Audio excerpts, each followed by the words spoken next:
presents The Day of the Triffids, a serial for broadcasting in 6 parts by Giles Cooper from the novel by John Wyndham. Episode 1, The End Begins.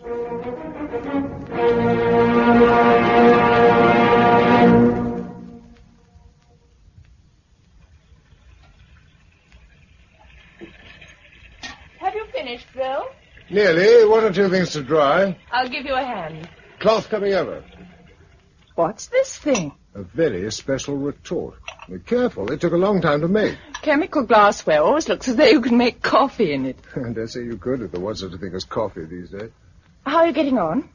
Not bad. We need more coal. You had a ton the other day. Oh, I want a lot more than that. Darling, what are you going to do with it?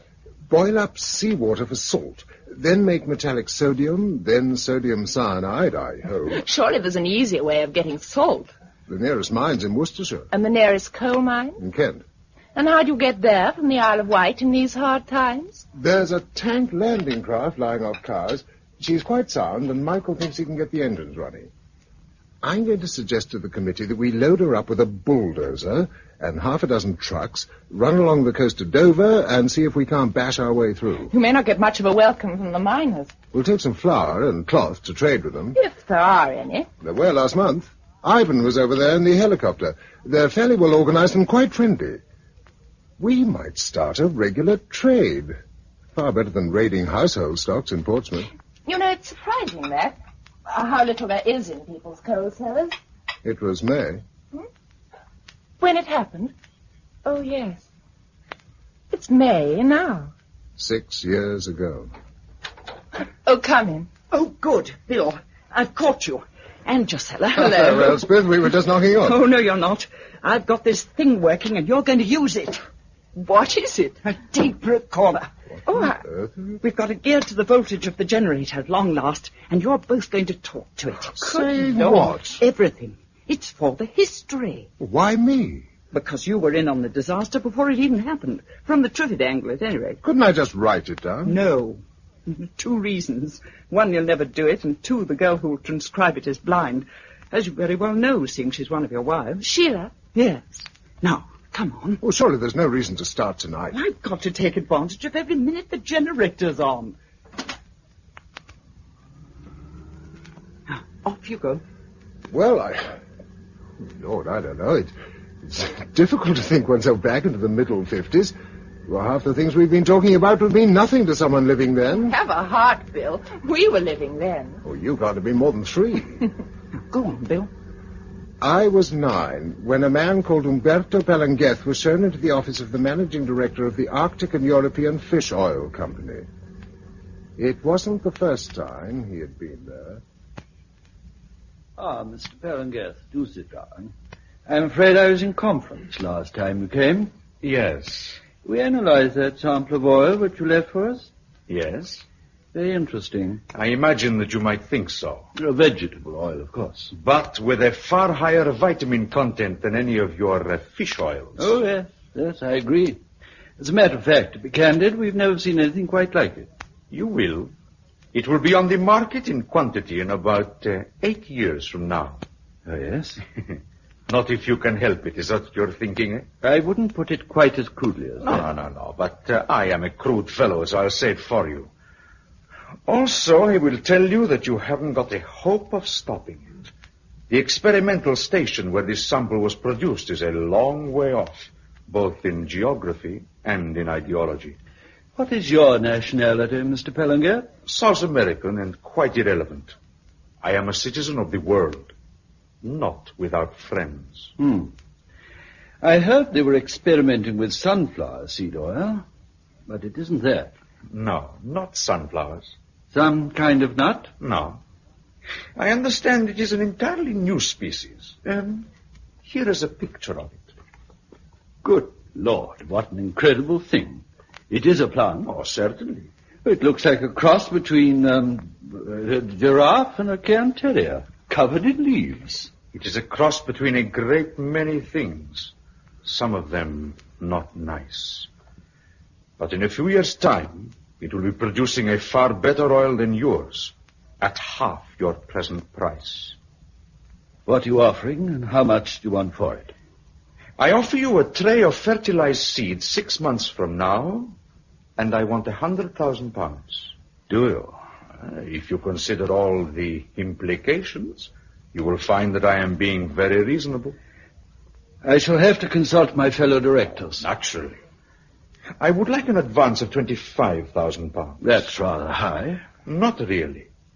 You see, I shall have to buy myself a jet aircraft, and it had better be a good one. But not good enough. He landed by night on a flat Siberian waste. A man ran up to the plane with a box under his arm and got in. Palangeth took off at once and climbed steeply. Somewhere high over the Pacific, they caught up with him and quite justifiably blew the plane to pieces. After the fragments had dropped away and the pursuers had followed them down to sea level, there was nothing left but a trail of white vapor. Only it wasn't vapor. It was a cloud of seeds, so gossamer-like that they even floated on that thin air until they drifted down into the winds of the world. Good. Keep it going, Bill. How much of that is speculation? Not much. A gentleman called Fedor turned up a couple of years later and said he'd helped to organize it, laid out landing lights and so on. He'd heard the planes in pursuit of Palangeth. Besides, there's no other way to account for the fact that Triffids suddenly appeared in half a dozen different parts of the world at once. We even had one in our back garden. I was 15 at the time. Dad, do you know there's a mystery behind the compost heap? Go on with you. Pull the other one. No, really. It's a peculiar plant. Do come and look. Between the Burberrys and the fence. There. My word, yes, Billy, you're right. It's very odd indeed. I can't find it in any of the books. Not Flowers of the Field or anything. It looks kind of foreign. There's a sort of coiled thing, like a fern shoot in that trumpet-shaped thing at the top of the stem. Look. And a lot of dead flies floating about inside. It's no beauty, whatever it is. We'll dig it up next time we're having a bonfire. Oh, no, Dad. Please not. What do you want to do with it? Oh, study it. You know, take its measurements and keep a record of its growth. Oh, all right, then. But I wish you'd spend as much time on arithmetic as you do on nature study. Oh, Dad, it's not nature study. I was standing beside it yesterday when the 4 little twigs at the base of the stem began to vibrate against it. They made a sort of pattering sound. This is new. I've applied for a job I saw in the paper. It's to be a trainee with the Arctic and European Oil Company Limited. I think it's palm oil and whales and groundnuts. It might be interesting, but I don't expect I shall get it. Do sit down, Mr. Mason. William Mason, sir. Ah, yes.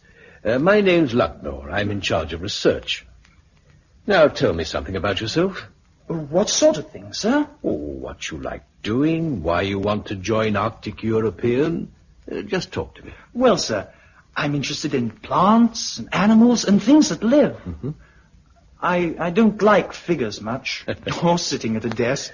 Now, what experience have you? Biology at school. It was my best subject. And I've done some research on my own. On what? Well, there's a plant in our garden that nobody knows about, and I've kept a sort of record of it. What does it look like? It has a circular bowl covered with leaves, which at present is 210.5 centimeters in circumference. From it springs a stem which is 82 centimeters in circumference and 120 centimeters in height from the bowl. The whole plant standing 210 centimeters from the ground. Yes, that's very thorough. Now tell me what it looks like. Oh, like a kind of shaggy, leafy giraffe with no legs. What? And a leafy calyx where the head would be. I'm sorry, it's not a very good description. Oh, yes, it is. Has it got 4 twiglets growing straight up from the base of the stem? Yes. And inside the calyx a coiled thing which might be a stamen? Yes, that's it. Indeed it is. Get me the chairman, would you? How long has it been there? 6 months since I noticed it. Oh, but it was well established then. Are you... Walter Lucknor, sir. I've a young man sitting in front of me who's been growing a Triffid in his back garden. Yes, sir, I will. We're going up to see him. He'll be free in a moment. Triffid? Is that what it's called? Yes, and in 2 years' time, it will be the reason for this company's existence. But what does it do? Produces an oil that wipes the floor with any of our present products. Some seeds were accidentally dispersed a year or two ago, and we've just had reports that specimens have been found in the tropics. I'm going out to Ecuador next week to bring some home. Yours is the first reported in a temperate country. Oh, but why Triffid? Surely that means three-pronged. Yours hasn't walked yet, I take it. Walked? Obviously not.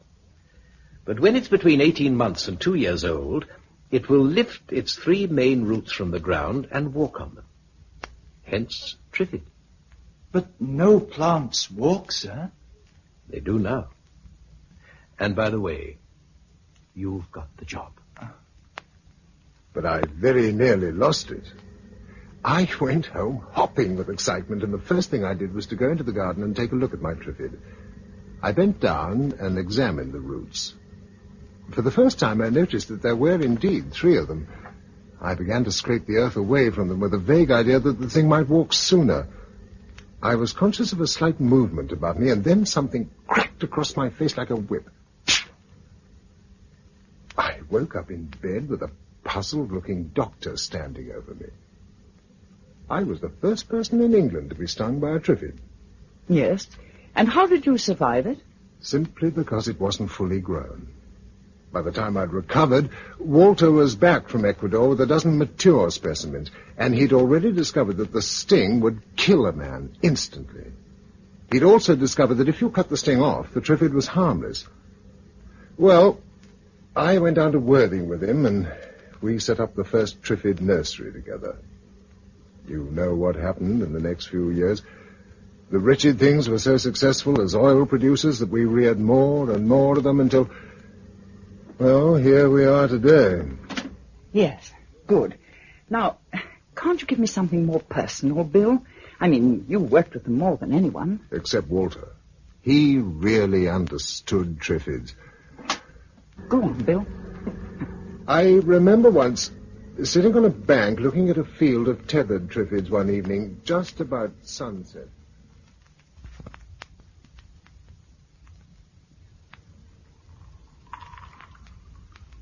What a row they're making. Yes. They're talkative tonight, aren't they? I wonder if it's the weather. They seem to do it more when it's dry. Do you talk more when it's dry? Talk? Yes, do you?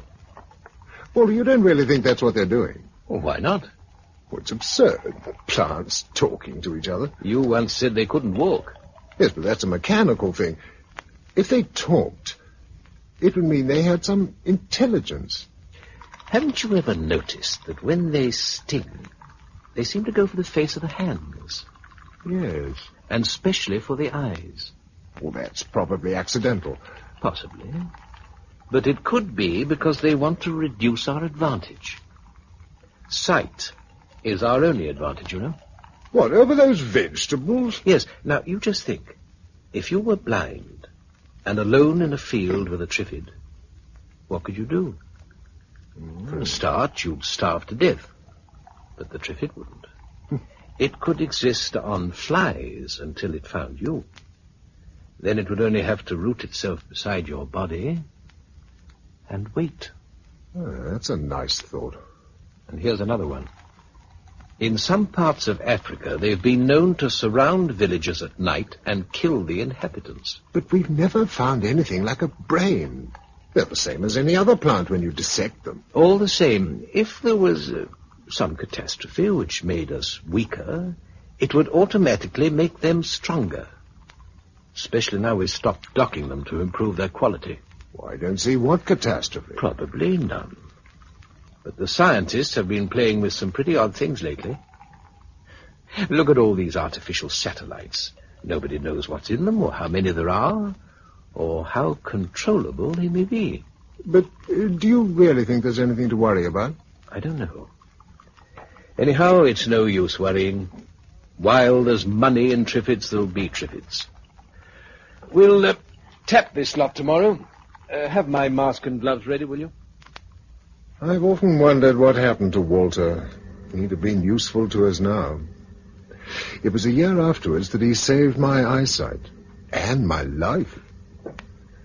We were examining some specimens when one of them smacked out at me with its sting, and a few drops of poison came through the meshes of the mask and went into my eyes.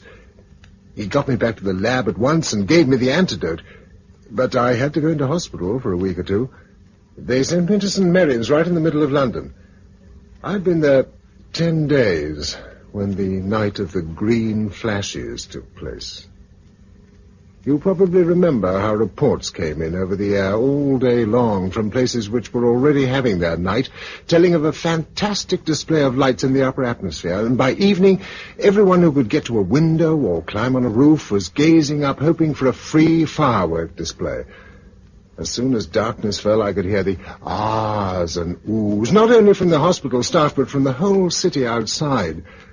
I began to feel that a gigantic party was being given to which only I had not been invited.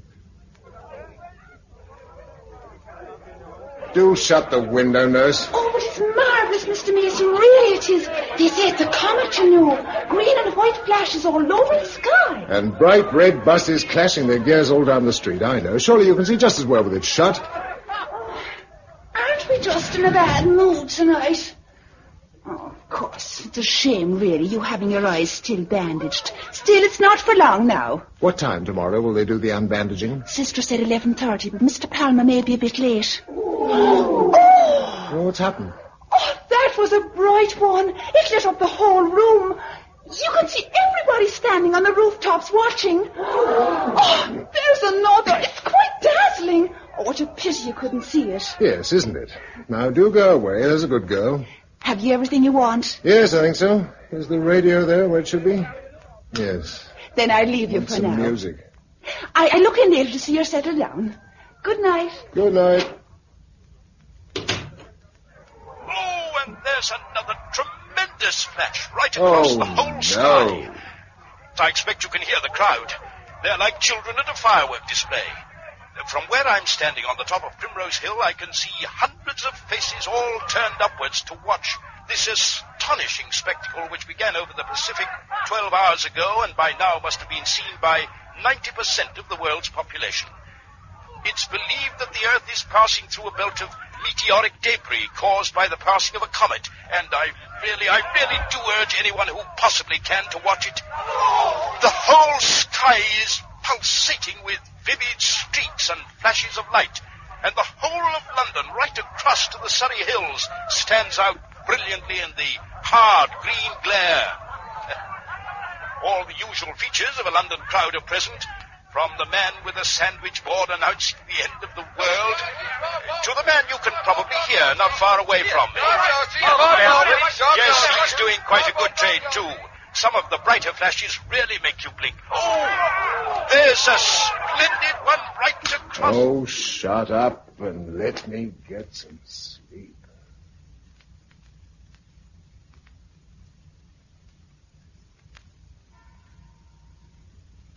Six, 7, 8. Oh, it must be 7.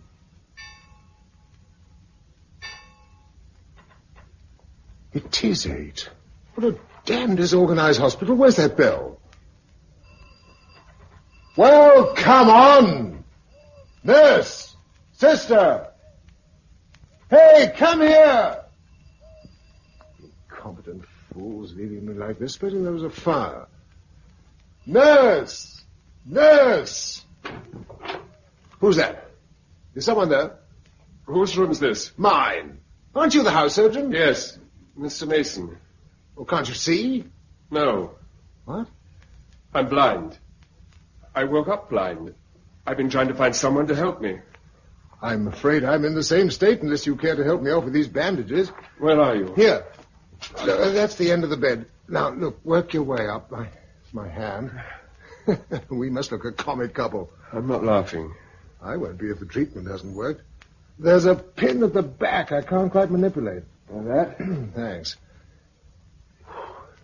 It's like unwinding a maypole. Oh, you better do it yourself. Are the curtains drawn? I suppose so. Nobody's come in to undraw them. The whole staff must have a hangover or something after last night. I can see. Clearly? Perfectly. The curtains are green. I always thought they were blue. I don't know why. Well, it's lucky my clothes are here. Oh, you don't know what it's like being able to see again. I can imagine. Oh, yes, of course. I'm sorry. How can I help you? Take me along the passage to Lister Ward. There's a telephone in the sister's room. Oh, this way. Oh, hold my arm.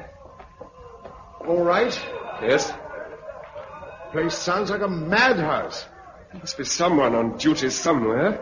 Is the ward at the end of the passage? There are swing doors. Sister's room is on the right before you get there. Hey, you! Wait a moment. There's someone in the ward calling out. We'd better see what they want.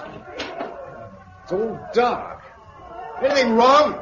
Never be warned. No breakfast. I pull the curtains back, mate. All right. Wait here, Doctor. We can't leave them in the dark. No, of course not. There. Oh, go on. What? Don't muck about, mate. Pull the curtains proper. We can't see a thing. Go on, pull them. But I have. He's blind too, like me. We're all blind. Quick, let's get out of here.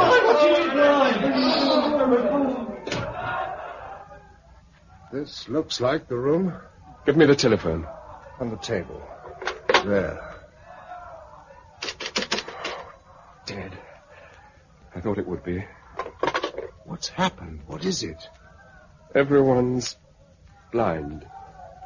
Finished. There must be something we can do. Yes. This is the 5th floor, isn't it? Yes. Where's the window? You're facing it. Thank you. No. Oh, God. Oh, my God.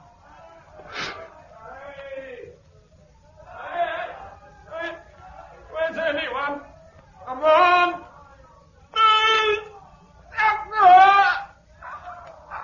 I'm blind.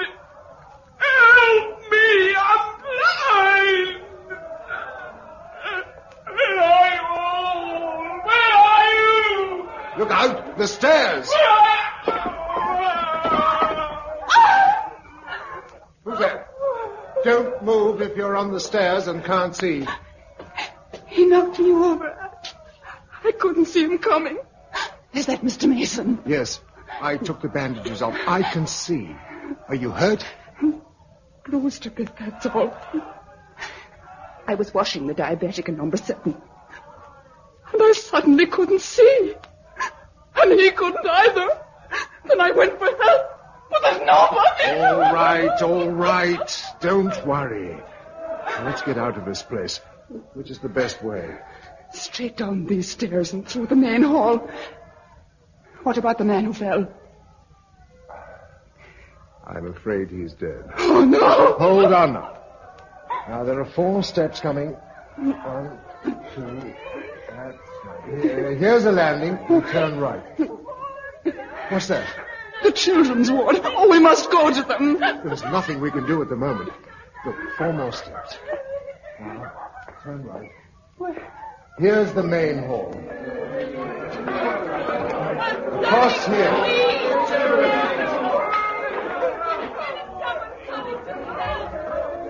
Stop now. Here's the door. Now, forward. No, I'd rather stay here. I don't want to go out. This place is a nightmare. What place isn't like this? Besides, I know my way around here. Blindfold. There'll be no food, nothing. I feel safer here. Besides, they're the children. What can you do for them? Make them a little less frightened. I am a nurse, after all. You want me to stay? No. You must go out and do what you can. Goodbye. The street was empty and horribly silent. There seemed no particular reason to go in any direction, but after a moment's pause, I set off towards the West End. skirting a fruit lorry which had run across the pavement and deposited its load of oranges in the gutter. I badly wanted a drink. I crossed the road to a pub called the Alamein Arms. The door was open and a lugubrious song came from the interior. Don't bury me at all. Just... Oh, that's gin. What's this one? Ports. So blazes with ports. Hi. Who's that? Are you open? Just broken the window, haven't I? Course I'm open. I need a drink. Who are you, anyway? From the hospital. Can you see? Yes. Is this whiskey I've got here? No, peppermint. To blazes with peppermint. Find me a bottle of whiskey, Doc. Okay. I'm doctor enough for that, anyhow. This one's whiskey. Thanks. Help yourself. I'll have a brandy, if I may. Anything you like.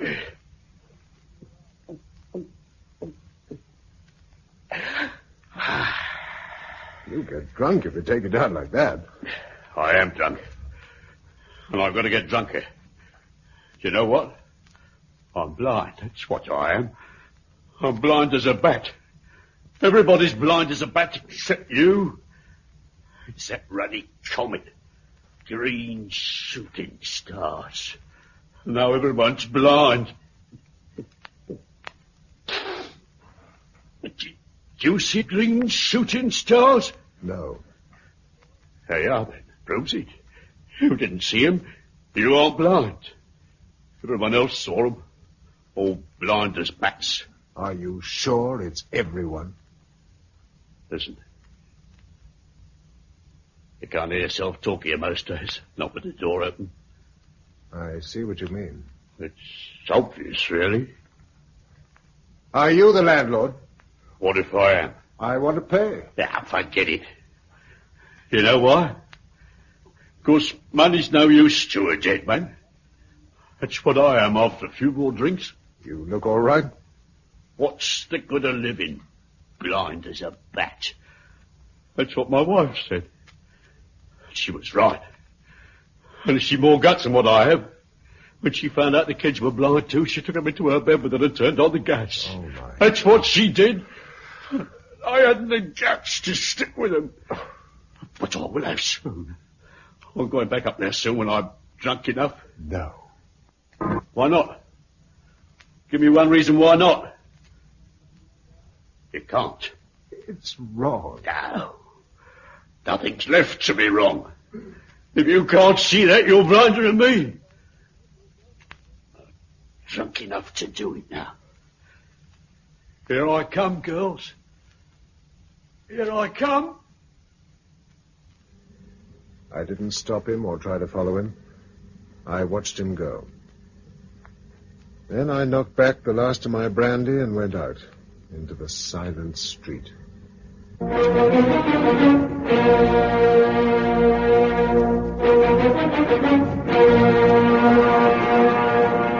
That was episode 1 of The Day of the Triffids, a serial for broadcasting in 6 episodes by Giles Cooper from the novel by John Wyndham, with Patrick Barr as Bill Mason. Production for the BBC is by Peter Watts.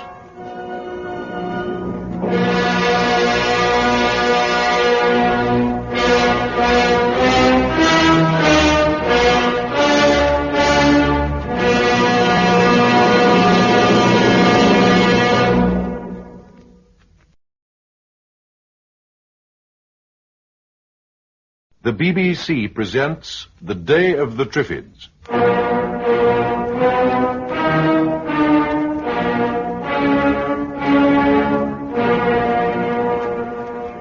There's another tremendous flash. It's believed that the Earth is passing through the debris of a comet. There's another, so brilliant it almost hurts. I really do urge anyone who possibly can to go out and watch.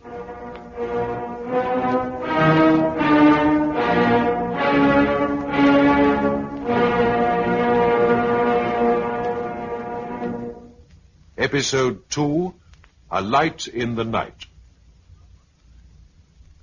It took me quite a time to realize that London was a city of the blind, the capital of a blind country and a blind world. But by the time I'd walked from the hospital to Piccadilly, I knew it was so. In no direction was there any traffic, nor any sound of it. The only signs of life were a few people here and there cautiously groping their ways along the shop fronts.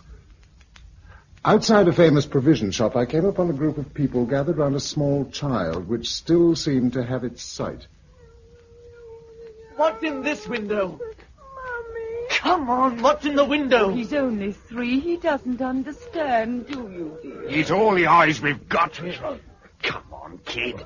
Tell us what's in the window. Give you a sweetie? Mummy. Tell us, darling, what's in the window? Is it numbs? Nothing, man. Tell us what you see. Tell us. Tell us, you brat, or I'll wring your neck. Stop! Who's that? Well, don't bully the child. We've got to find food. Well, there's none in that window. It's full of china. He can see. That's right. That's right. You can see, can't you? Show us a window with some grub in it. All right. This way. Oh, we're starving. This one. The one you're facing now. There's a ham in it. Okay. Here goes. Oh! Dear, mind you don't cut yourself. Where's the bloke that can see? He can put his hand in. Where is he? Here, beside me. Well, hold on to him. I've got him. Is it you? You can see, can't you? I know it's him. All right, then. Put your hand through the window and get us some food. Let me go, then. Oh, no, you're staying with us. That's what you think. Stop him!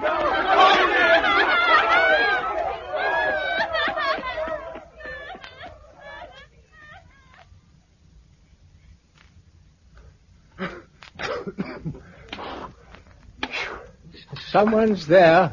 I can hear you. All right, don't answer. Just stay where you are and don't bump into me. I've had enough of that this morning. Oh, I'm sorry. You're blind. Of course I'm blind. You think I carry a white stick for fun? Then you don't know what's happened. I know everyone's jolly clumsy this morning. And no hall porter on duty. They're all blind, too, since they watched the comet last night. Oh. It was pure chance I didn't. Now they'll know what it's been like for me since 1917. Now they'll need their infernal patronage for themselves. I'm at the Regent Street end of Swallow Street, am I not? Yes. What does it all look like? There aren't very many people about, no traffic. Just a couple of buses abandoned in the circus. Most of the people are creeping along against the walls. You might see me across the road. Of course. Not that there's any traffic, but one gets lost away from the curb. What's that? It sounds as though some of them have broken into a pub round the corner. The fools. It's most unpleasant being drunk when you're blind. You'll do all right for free drink, though, won't you? I keep away from groups. Once they find you can see, they won't let you go. If you're worrying about that with me, you needn't. I'm very well able to look after myself. Yes, I'm sure. Here's the curb. Thank you very much. Good luck to you. Good day.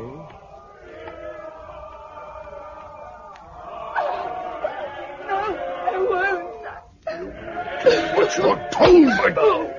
And don't you forget it. Where I go, you go. Stop. Let her go. You get away, you. Oh, no, you don't. All right.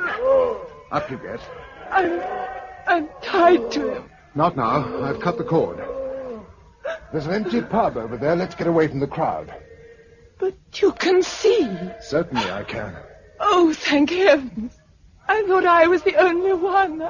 Oh.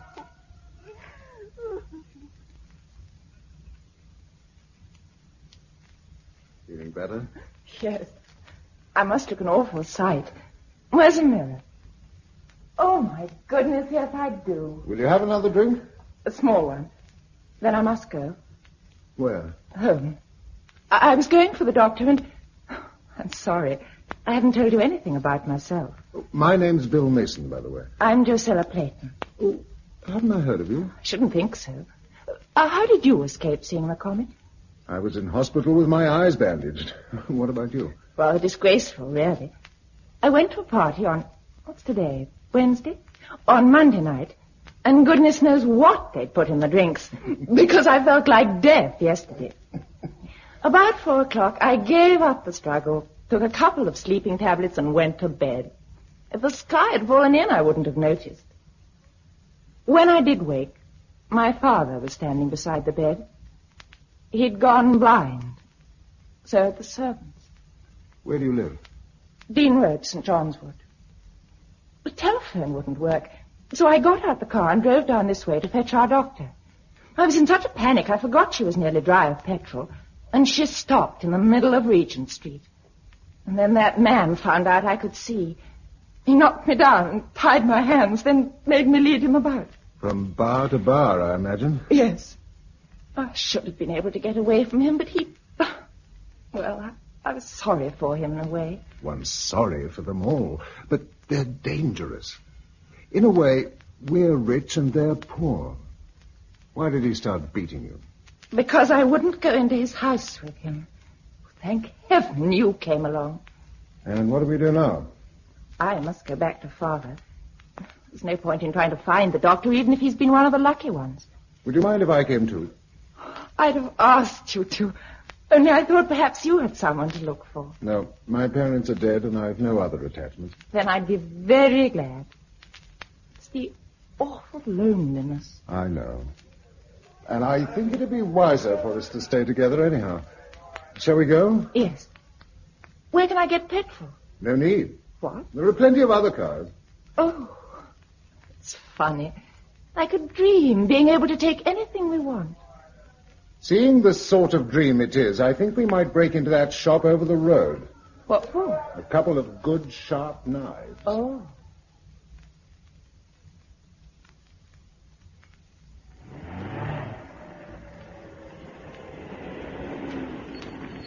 No good.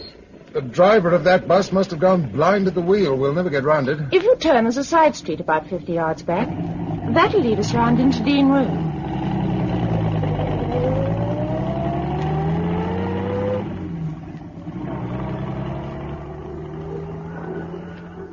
What on earth is that? The zoo. We hear the lions at night. They'll be hungry. It's past feeding time. I suppose they'll starve. Poor brutes, being locked up like that. It's just as well for us that they are. Are they blind, do you think? I don't know. Some, perhaps. Not the cats, though. They'd have avoided the light. Look, over in the park there. Triffids. There's an enclosure of them by the zoo. Should they be loose like that? No, but if you don't keep an eye on them, they do tend to root themselves in a cluster against the fencing until it falls down. Horrid things. Still, if it wasn't for a Triffid sting, I wouldn't be here now. Here, on the left.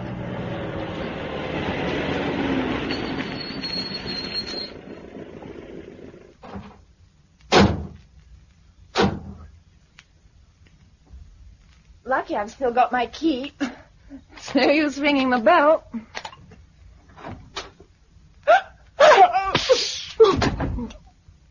It's in the hall.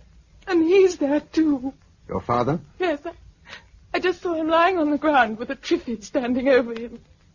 Oh, what can we do? Nothing. I'm afraid there's nothing. I mean, he's dead. Wait. I'll just edge it open. Oh. Yes, I saw the mark on his face. Drusilla, it's a very quick death. Look out! Coming through those bushes! Run for the car! Wind up the window. Drive on! Drive on before it gets to us! No, wait, it can't hurt us now. I want to see what it'll do. It's coming right up to us. We're safe in the car. Oh, that beastly rattling.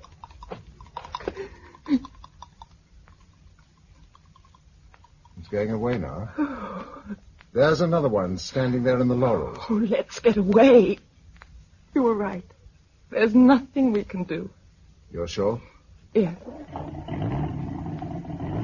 Where can we go? For a start, we make for a factory in Clerkenwell.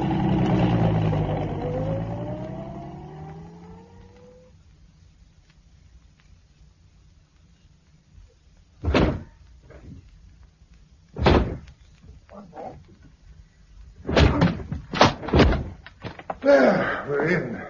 What is this place? Wentworth's. They make the best Triffids guns in the world. Here's the export stock all ready for packing.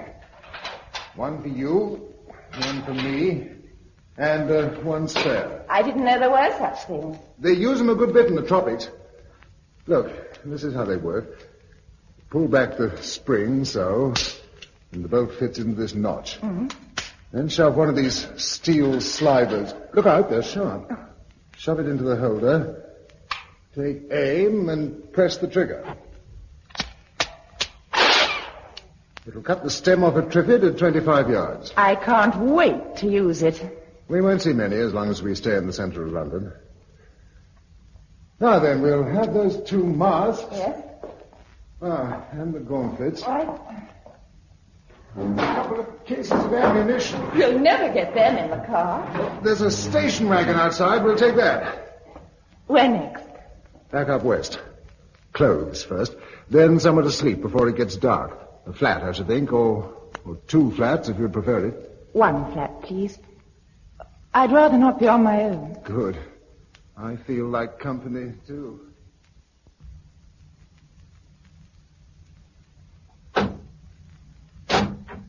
Let's try this block. It looks pretty luxurious. There's nothing to pay. But can we really walk into somebody's flat and take it over?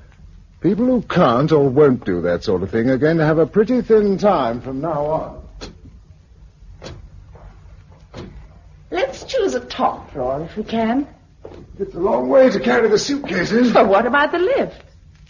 No power. Oh, of course. All the same, I'd still prefer to be high up and away from the street. All right. Let's make for the penthouse. What about the Triffid guns? Leave them. Nobody's going to steal them. If they do, we'll get some more. Some things are simple. Such as climbing 5 floors with everything, including the kitchen stove. What? I took a paraffin cooker from the camping department. We'll need it. Come on. Up we go.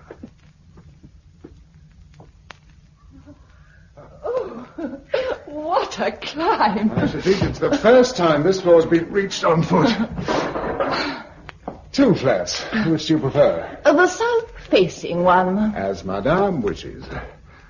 Well, let's hope this is a master key I found. The doors look solid. Yes, it is. After you. No. Let's try the other. What's wrong with it? It's not well furnished. No, what was it? Nothing much. Here we are. Was someone in there? Yes. 2 people, both dead. Suicide? Yes. There's a lot of it about. Come on. Oh, no. We can't sleep here with them across the passage. And you're making a joke of it. Listen, Gisela, if we're going to keep our sanity, you and I have got to grow a hide, and a thick one, too. People are dying all over the world, some by their own hand, some by accident. Soon a lot more people will die of starvation. And there's nothing we can do about it, nothing at all. Do you understand? Yes, I do. I'm sorry. Well, let's see what this place has to offer. My goodness. Done up regardless. And the cocktail bar. What sort of rent do they pay? About $2,000 a year. Good Lord. Is this a bedroom? I say, look. It's got a round bed. With a mirror over it. Madly glamorous. Especially when you wake up with a hangover in the morning. Oh, don't be discouraging. I'm going to sleep here anyway. I'll see if I can find something a bit more sober. There's a mirror over the bath as well.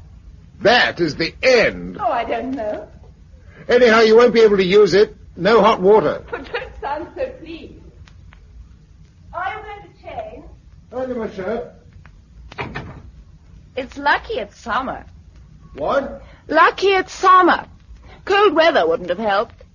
In some ways it would. How? Most of the fresh food will be going off tomorrow. The fridge is like an oven. Are you in the kitchen? Yeah. What's it like? A housewife's dream. I'm setting up the oil cooker. The housewife's nightmare. Can you cook? Boiled eggs, standard. There's a lipstick here I've always wanted to use and never dared to ask for. Bill? Bill! Yes? Sorry. I thought perhaps you'd gone out. You didn't answer. I couldn't think of anything to say. What you doing? Preparing a simple meal. Oh. Well, I ought to be doing that. No, I'm enjoying myself.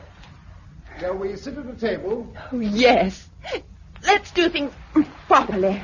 That's how I feel. What are we having? Avocado pear, fried scampi, cold chicken and salad with asparagus tips, peaches and coffee. What? No caviar? That's in a pot. It'll keep. Oh. Will a white burgundy suit you, or would you prefer champagne? I'm in your hands. Very well, then. There's a good-looking batter Montrachet here. I'll lay the table. Bill! I was busy. Sorry. What are you doing, anyway? Putting on the lot? Yes. I can't wait. Blimey. How does it look? You look beautiful. Thank you. Where did the dress come from? I found it in there and tried it. It fits. It does. Emeralds suit you. I've always wanted some. Funny time to get them. I know. You're saying goodbye, aren't you? So you do understand. I hoped you would. I'm glad you've done it, anyway. My father told me once that just before 1939, when everyone knew there was going to be a war, he used to go around London looking at everything as though it was for the last time. Now it really is. Thank you for understanding. Thank you for everything, in fact. If you hadn't helped me when you did, I don't know where I should be by now. I know where I'd be now if I hadn't met you, lying drunk and maudlin in some bar. Talking of that, shall we have a drink? I can recommend the sherry. Thank you. Here's to you. And you. My goodness, I'm hungry. So am I. Napkin? Thank you. It's getting dark. What should we do for a light? Oh, there are candles among our loot. No, wait a minute. Yeah. What do you think these are? Small models of the Venus de Milo. And also a rather decadent type of candle. Matches? Oh, good heavens, what will they think of me? What, indeed? Sorry, stupid remark. But I'd have sat around in darkness without realizing there were candles at all. Shows what a misspent life I've led. Tell me about it. Tell you what? Everything. Childhood memories, love affairs, why you aren't married, or are you? No, I'm not. Are you? No. I nearly was when I was 19. There was a fearful row. With your family? With my father. Mother was dead by then. I ran away from home and went to live with a girlfriend. He cut off my allowance, so I had to do something, and I wrote the book. You did what? That's what they all say. I must look awfully dumb. I wrote the book. What book?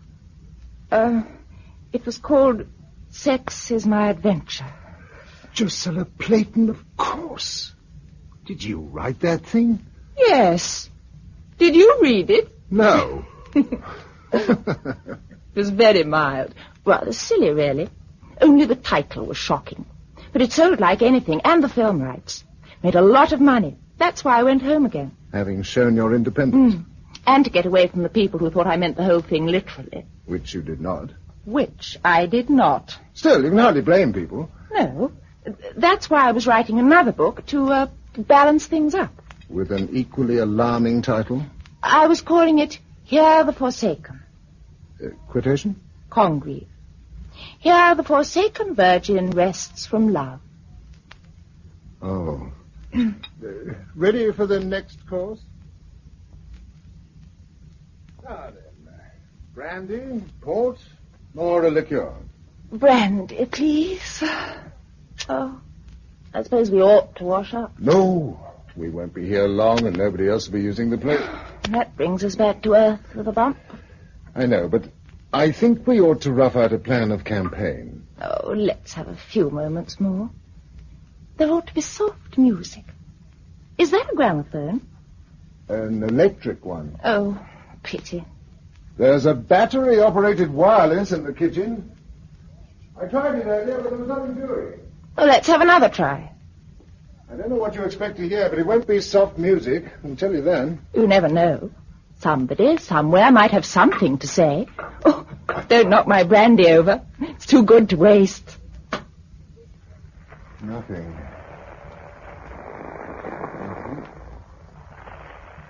Now. Wait a minute. I can hear something. I can't. Yes. There. It's Morse. Terribly faint. I've got it. It's SOS. Oh.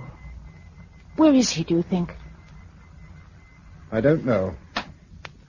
Some ship drifting off the coast with all the crew blind. Just think of the ships. And the prisons. What's happened in them? Aircraft, too. Their troubles must be over. Not like ours. Which brings us back to where we started. All right. I'm down out of the clouds now. What are we going to do? Get out of London for a start. What? And keep away from towns as much as we can. Supplies will be difficult in the country. Yes, but don't you see what's going to happen here? There's still water in the tanks. Soon there won't be any, and the whole city will begin to stink like a great sewer.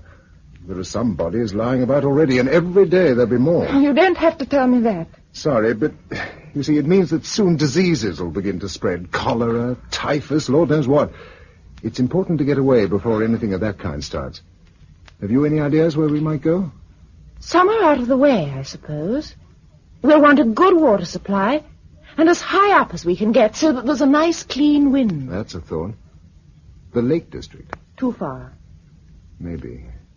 And the same goes for Cornwall. We'll be dependent on towns when we can use them again. What about the South Downs? I've some friends who have a lovely old farmhouse on the north side, looking across to Pulborough. It's fairly high, and there's a wind pump for water. They make their own electricity, too. It's a bit near civilization. How long ought we to leave the towns to themselves? Ooh, a year or so. That ought to be long enough. We're going to need a stack of supplies. Yes, well, I suggest that the first thing we do tomorrow is to load up a lorry with stores, or 2 lorries if you can manage one. I can try. What do we put in them? Pencil and paper. Let's make a list. It's like Robinson Crusoe. We'll go for a couple of 10-tonners and load half each with food. Tinned meat and flour as basic, and as many luxuries as we can fit into the cracks between. What you call luxuries? Anything that's not absolutely necessary but will give us variety. Sardines, tinned fruit and vegetables, biscuits, all that sort of thing. Condensed milk? Yes, or dried. We'll find some large grocers that haven't been broken into and make our final selection on the spot. What else? We'll need winter things. Blankets. Note them down. We'd better take a couple of camp beds, too, and a tent in case of emergencies. A tent? Cooking things? Yes, frying pans, saucepans, kettles. Ooh.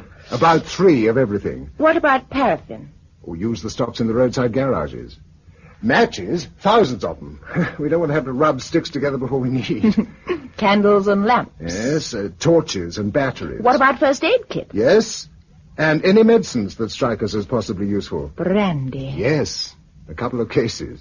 And a supply of mineral water for emergencies on the way. We've got the Triffids guns. A couple of shotguns. About 5,000 rounds of ammunition. A rifle. A couple of revolvers. Fishing rods might be handy if we're living off the land. Nets and explosives will be handier. We'd better have a last and some cobbler's equipment, as well as all the shoes we can carry. A sewing machine. Barber's clippers. Who's going to use them? You. On me every fortnight. Oh?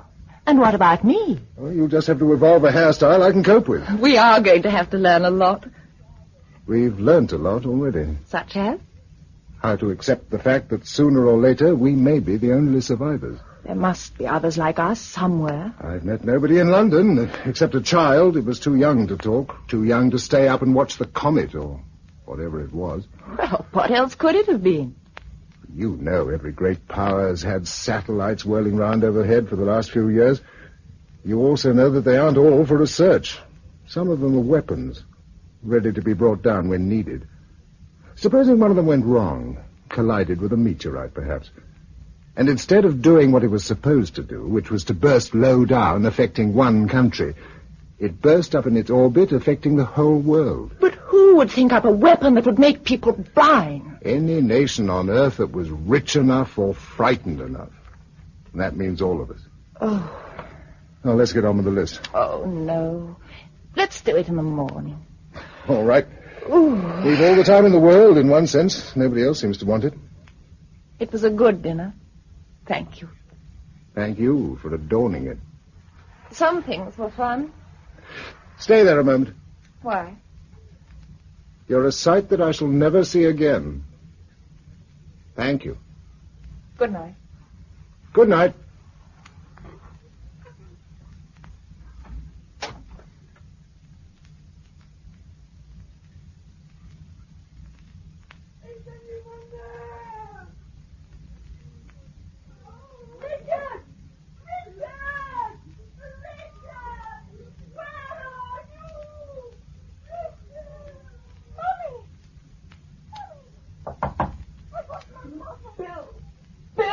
Yes?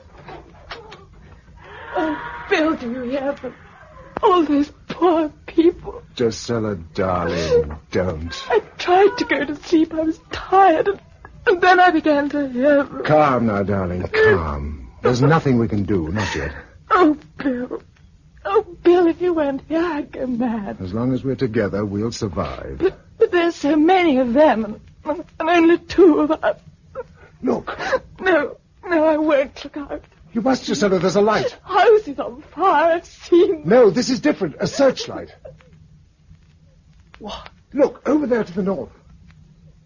Oh, yes, I see. It's a signal. What does it mean? That someone is trying to get all the sighted people together. Quick, let's go there. Not yet. No, we'll wait till morning. But then there'll be no light. We must go now. Do you really want to drive through those streets now? No. But if we miss... They won't go away tonight. We'll make a mark on the window ledge. Where's something? Oh, here we are, a nail file. That'll do. If I scratch a pointer... There.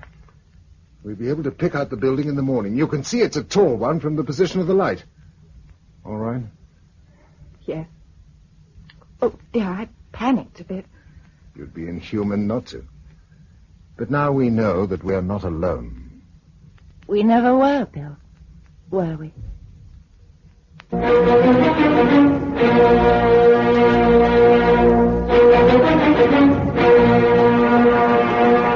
That was episode 2 of The Day of the Triffids, a serial for broadcasting in 6 parts by Giles Cooper from the novel by John Wyndham, with Patrick Barr as Bill Mason and Monica Gray as Drusilla Clayton. Production for the BBC by Peter Watts.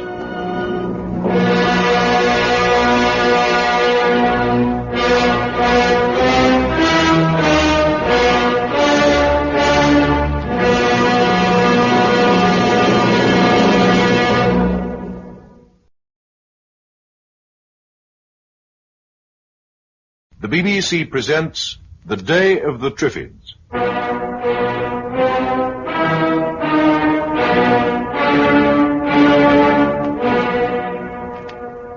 Drusilla, there's a light. A searchlight. What does it mean? Someone's trying to get the sighted people together. Then we're not alone. Scratch a pointer on the window ledge, then first thing in the morning, we'll identify the building.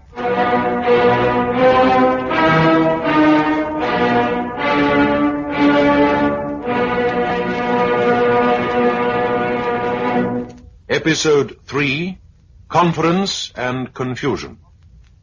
I lay awake for a long time on that first night after the disaster, listening to the shuffling and tapping of the blind in the street below.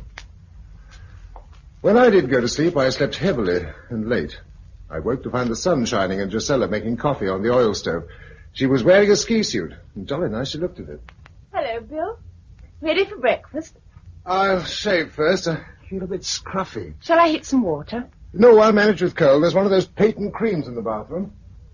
Hang on, I'm forgetting about that light we saw. Let's take a look at the mark we made and see where it came from. I did, before you woke. It points towards London University Tower. Yes, it would be that direction. Oh, and look, they're flying 2 flags. That's it, all right. We'd better go straight there after we've eaten. It's funny. The streets are quite different from yesterday. Fewer people about. And look how they creep along the gutter. Yesterday they were all clinging to the house fronts. It's easier going by the curb. This is the turning we want. Steady. I think there's something happening at the gates. There's quite a crowd. Do we investigate or clear out? Investigate. I think so, but don't let's get embroiled. If we got through those houses and into one of the gardens, we could work our way quite close to the gates without being seen. If there's anyone to see us. Come on. Be reasonable. There's nothing we can do about you. And who do you think you are to shut yourselves up in there? Who do you think you are? You needn't think that I'm one of these helpless wretches and can't see you. I can see you all right. What's happening? Come up beside me. But look here. There's a sort of agitator chap trying to get in. Be reasonable. He's arguing with that chap inside the gate. Do you think all these people haven't got the same right to live as you? They have, you know. It's not their fault they're blind, is it? It's nobody's fault. But it's going to be your fault if they starve, and you know it. I've been showing them where to get food. But there's only one of me, and there's thousands of them. You could help them too, but you won't. All you think of is looking after your own lousy skins. But look here, how long do you think the supplies will last? How the blazes would I know? What I do know is that if all us blokes who've still got our eyes don't muck in and help, there aren't going to be many left alive by the time they come to clear this mess up. But who do you think's going to come? Oh, that's it, is it? You're scared. Frightened that if you give them food, there won't be enough for you. Lovely people, aren't they? Well, if you won't come out to us, we'll come into you. Let go! There's his arm. Hold him while I undo the gate. Let me go! Johnson! Edwards! Bring the stand! Coming! Don't shoot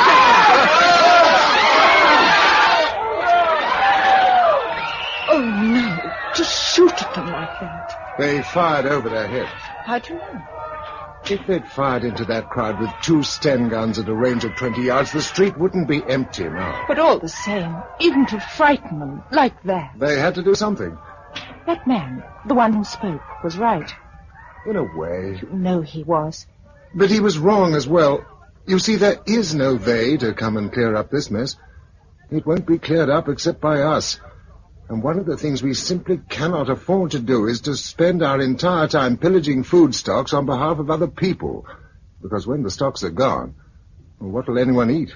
It seems so callous. I don't like it any more than you do, but we've got to make up our minds. Do we help the ones who've still got their sight to rebuild some sort of life, or do we make a moral gesture? No, you're right, Bill. We've got to go on. Then let's go over. But the men with the guns... They won't hurt us. We're sighted. Can you get down? Give me a hand. There. Can we come in? How many of you? Just the 2. We saw your signal last night. Okay, come on over. We had a bit of a party just now. Yes, we saw it. Those were the orders. Not to let them in. You'd better report to the colonel, just inside on the right. The door marked reception. Highly organized. Rather alarming. This seems to be it. Come in. Newcomers, glad to have you with us. I'll just take a few particulars. Your name, sir? Mason. Initials? W.J. Address? The Twitton, Panghurst, near Worthing, if it makes any difference. We must keep the record straight. I'm hoping to get a form run off as soon as we collect someone who can work a duplicator. Age? 29. Occupation? Triffid grower. Not much call for that now, I'm afraid. And you? Clayton J.V. of 42 Dean Road, NW8. Age 22 and no particular occupation. Independent. Very. Miss, I presume? Yes. Well, we need good men. Nasty business this, but there's plenty to be done. Ah, Mr. Beadley. Hello? 2 new arrivals, Mr. Mason and Miss Clayton. Passed to you for action. Oh, how do you do? Come across to my office. Sure you don't want references in triplicate? Oh, you're thinking of the Colonel. Yes, he's a bit of a civil servant. Still, he's right in a way. We've got to get ourselves organized. Go in here. What's the position at the moment? Well, so far, there are about 35 of us. And we hope some more will come in during the day. Have they all got their sight? 28 of them. The rest are relatives or children. Now, at the moment, the general idea is that we move away from here sometime tomorrow and go down to the country. We were going down this afternoon. Oh, what transport have you got? A station wagon. We haven't stocked it up yet. We've got a lot of anti-Triffid gear. Well, that's a funny thing to make your first essential. Not as funny as all that. I think they're going to be a good deal of trouble. Oh, but surely there aren't enough to cause a lot of bother. There are plenty in the nurseries. Oh, yes, but they're all fenced in. Oh, still, bring the gear by all means if you think it'll come in handy. Oh, by the way, you do want to come with us. I think so, Josella? Yes. Good. Then here's what I suggest. Dump your stuff and then drive your car off and swap it for a good big lorry. Right. Oh, do either of you know anything about doctoring? Not a thing. Nor me. Oh, pity. Otherwise, I'd have sent you off on a medical scrounge. You'd better go after the stuff on this list. Pots and pans, blankets, and food. Yes. And concentrate on bulk. Cans and packets are your best line. Do as much as you can before dark. There'll be a general meeting and discussion here about 9:30 this evening. Righto. Well, have you got a pistol? No. You better have, just in case. And you, Miss Clayton. Here. Sure. Less messy than that knife. Oh, I feel like a gangster. Well, that's better than being a gangster's mole, which is what you'll become if some of the citizens of this town get hold of you. I know. Well, see you this evening. And good scrounging.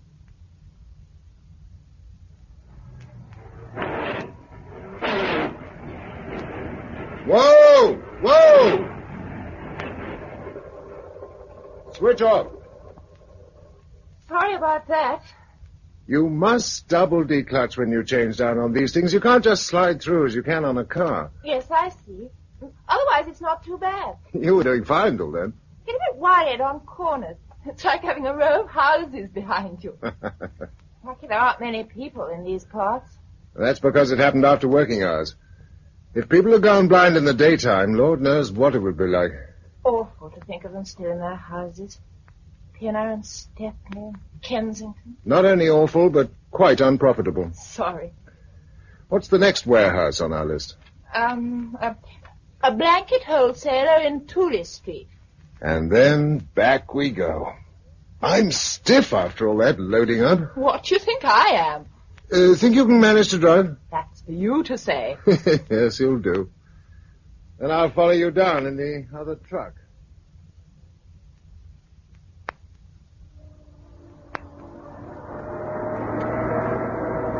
Right. Park it there. Oh, Miss Clayton, isn't it? Which list were you working from? 15. Oh, here's Bill. All right, Bill. Straighten her up.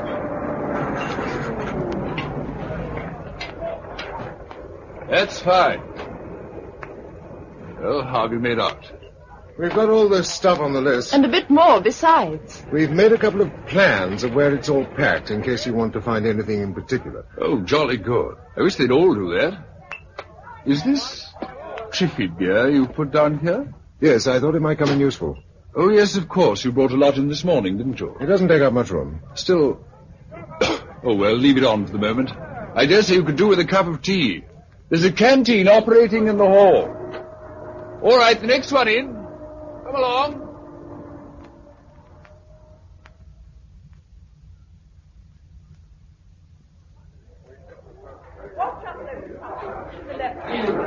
There were far more people here than there were this morning. Yes.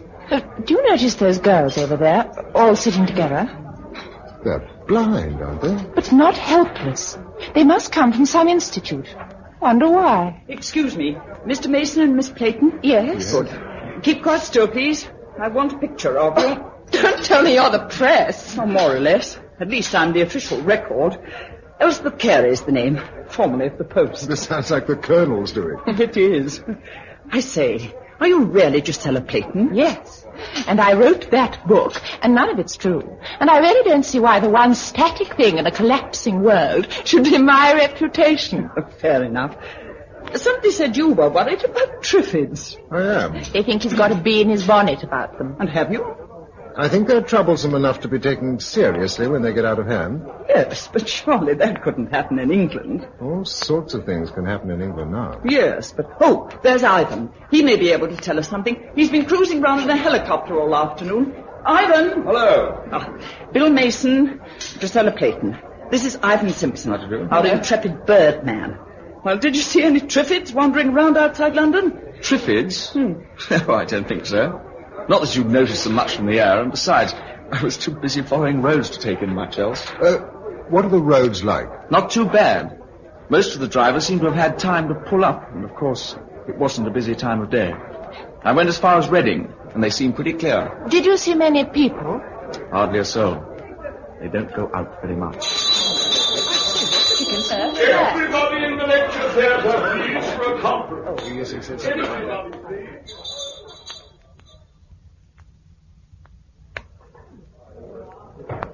What do you think this is going to be about? Tomorrow's routine and so on. We're a funny mixed crowd. Michael Beadley seems to be organising the platform. All very efficient. They've even got a gavel. Ladies and gentlemen, and it's probably the last time I shall use that phrase. The committee has appointed me as its chairman, and now I'm going to introduce them to you. But first of all, I want to say this. The world we knew has ended in a flash. And some of us may be feeling that it's the end of everything. It isn't, you know, unless we allow it to be. We've got to count our blessings, and whatever happens, avoid being sorry for ourselves. After all, if this disaster hadn't come upon us, you know, it's quite possible that something worse might have happened. And we've known that it might since the first bomb was dropped on Hiroshima in 1945. As it is, we have our health, the earth is intact, unscarred, and still fruitful. We can begin to build again, and we must start now. Very well said. Now, as you know, one of our main worries today has been that we've not come across anyone with medical knowledge. And so I'm particularly glad to welcome Miss Burr, who is not actually a doctor, but does hold high nursing qualifications. I'd like you to say a few words, Miss Burr. Oh, my goodness. Must I? Please. I can only say that I'll do everything I possibly can. We must expect a certain amount of infection to be about in the next few days, and you can help us to avoid it by reporting at once if you feel at all unwell, and by eating nothing that has been exposed to the air, and by drinking nothing unless it has been boiled or comes out of a bottle. Quiet, please. After the meeting, will everyone please line up to be inoculated against typhoid, paratyphoid, and cholera? Thank you very much, Miss Burr. Sure. Our last speaker is going to talk on a rather different subject. Here is Dr. Wallace, who is Professor of Sociology at the University of Kingston. My friends, I think I may claim to be the oldest among you, and I've spent my life studying the varied institutions of mankind. I have always been struck by the fact that every age and every community has evolved its own moral code to meet its own peculiar circumstances. And moreover, every man believes his own code to be not only the right one, but the only one for him. although he would not deny that life in a penurious Indian village calls for different customs and manners from life in, say, Mayfair. What's he getting at? Oh, shh. Thank you, madam. The point I am about to make is this. The world we knew is gone, finished. Our needs are now different, therefore our standards must be different. For instance, you have all spent the day indulging with clear consciences in what 2 days ago would have been housebreaking and theft.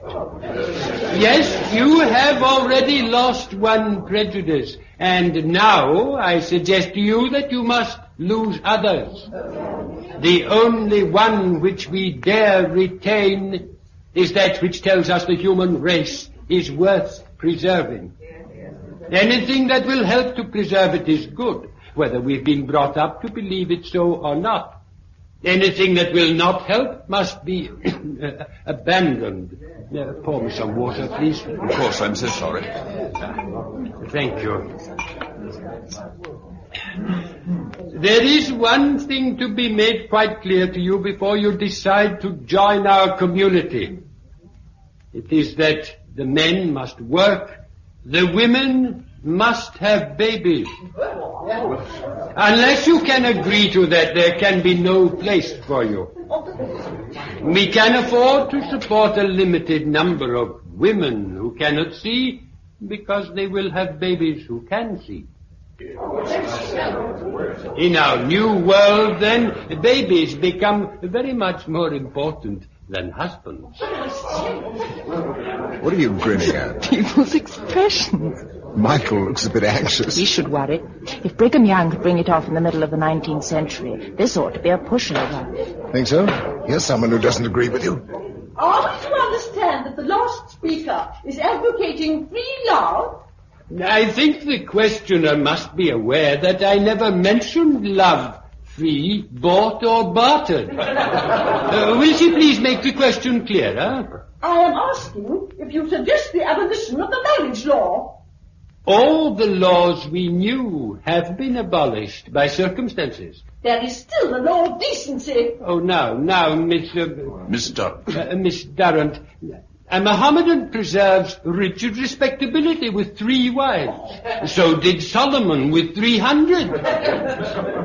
These are matters of local custom. For our survival, we must develop our own customs in these matters.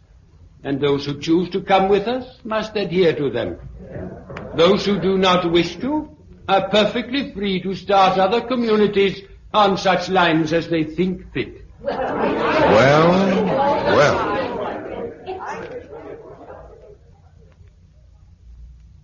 Oh, dear.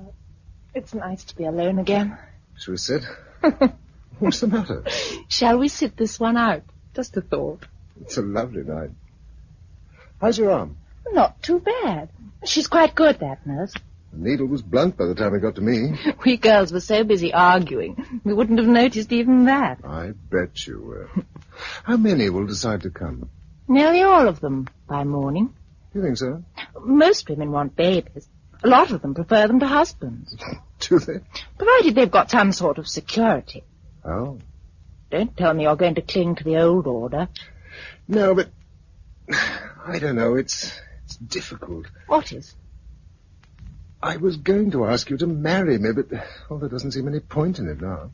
Oh, Bill. Well, is there? I don't know. But I'll accept you all the same. Oh, my darling. Drusilla. Did you really think I wouldn't? I didn't know. Of course, it isn't quite as straightforward as it seems. Why not? I think if I were the committee, I should make it a rule that every man who marries a sighted girl must take on 2 blind girls as well. What? Well, that's about how the numbers work out. But you don't mean that. I do, and so do they. Didn't you think it was implied in that speech? It may have been, but I don't see that they can hold anyone to it. Meaning you don't love me enough to take on 2 other women as well? No, but... Well, it's crazy, unnatural. No, it isn't. Listen, Bill. This isn't easy for me either. But we do owe a sort of debt for being alive and able to see. One of the ways of paying it is to help these girls to as full a life as they can have. I think that's the queerest argument I've heard today. And yet it's right. I know it is. Very well. If that's the way you think it ought to be. Oh, darling, you do understand. I knew you would. All the same. Now, don't worry any more. I shall choose 2 nice, sensible girls. Oh, will you? Good. It's getting late. You better go in. Yes, it's been quite a day.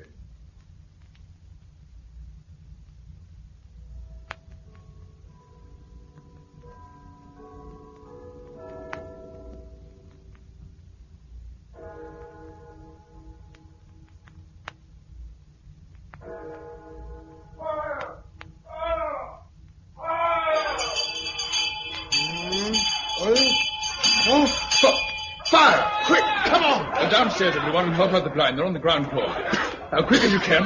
Mind the stairs. You all right, Bill? Yes, I'm all right, thanks. Where's Drusilla? She's down now. Hurry up. The smoke's thickening. Here comes one, Coker. Right. Tighten the tripwire.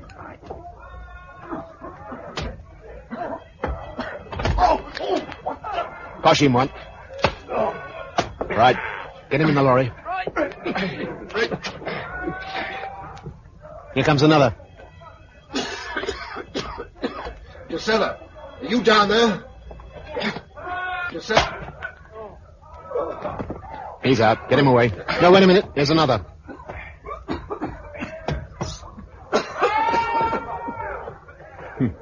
Not a bad bag. Not at all a bad bag.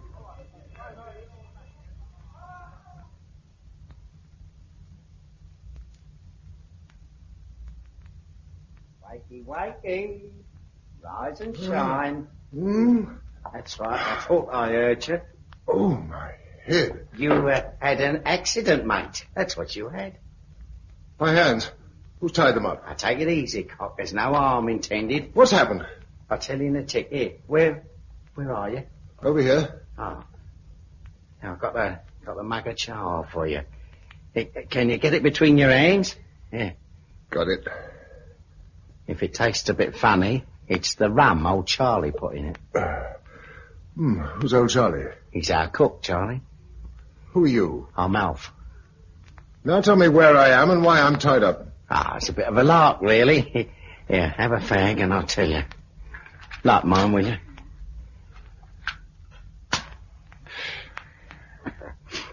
Tar. Well, there was a bit of a shindy up at the university yesterday morning. I saw that. Yeah, well, after we'd scarpered, that bloke Coker that was doing all the talking, he got real nasty. And he said you'd have to take what was coming to you. Well, we met up with a couple of other fellas as could see, and they fixed it all up between them. Fixed what? The fire. He's a lad, that Coker. Can't help laughing. Do you mean that fire was faked? Well, of course it was. They rigged up a tripwire or two, lit a lot of paper and stuff in the hall, and started ding-dogging the old bell, see? As soon as you come downstairs, over you went bonk, went Coker with a cosh, and we put you on the lorry. Dead easy. Where are we? In a hotel. It's a posh one, too. Got a palm tree in the hall. I know that because I walked into it. Can't help laughing, can you? I can. You don't want to take it like that. How many of us did you get? Couple of dozen, but 6 was blind. And what are you going to do with it? Well, get organised, I suppose.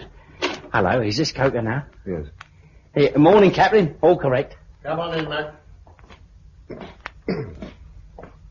Stand there. Now you. Name? Mason. Let's have your hands. Now, I'm going to untie them, but don't try anything on. We've some rough customers round here. What the blazes do you think you're doing? I'll tell you in a minute. You won't help other people, you've got to be made to. Yeah. Mac? Right. I'm coming. Handcuffs. Here, what? Shut up. That'll give you a bit more freedom. A bit. All you'll need. Let's have the chain, Mac.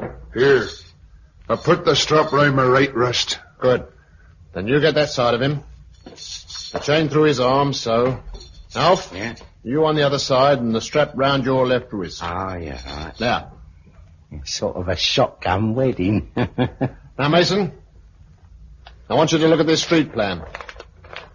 You're going to take these 2 and 50 others, and you'll be taken by truck to your area. Once there, you'll find them accommodation and lead them to supplies. Now, there'll be others working to right and left of you, so stay in your boundaries. How am I supposed to help anyone tied up like this? You'll manage. Now, here's your area. Maida Vale to Fitzjohn's Avenue. No further in than Swiss Cottage, but as far out as you like. Now, I shouldn't let them get hungry if I were you. Some of them are tough. Aye. And some of them have knives, mister. I'm one. I'll be out to check up on where you are, but otherwise, you'll be on your own till someone turns up to straighten out this mess. If they come. They'll come. You'll probably get a medal for your noble work. Okay? One thing. Yeah?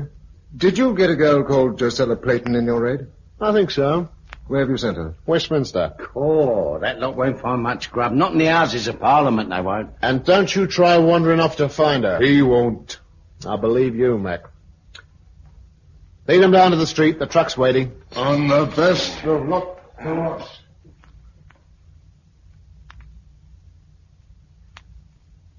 Six steps. 1, 2, 3, 4, 5, 6. We better go in and have a look round first on our own. Wait where you are. The lot is. One more small step and into the hall. Hotel, is it? Yes. Here, any palm trees? No, it's not as grand as that. Oh. Seems empty. Now, well, what's the drill? Bring them in 4 at a time, hands on shoulders, and find them somewhere to sleep. The first 4 of yous. Come on. 6 steps, remember.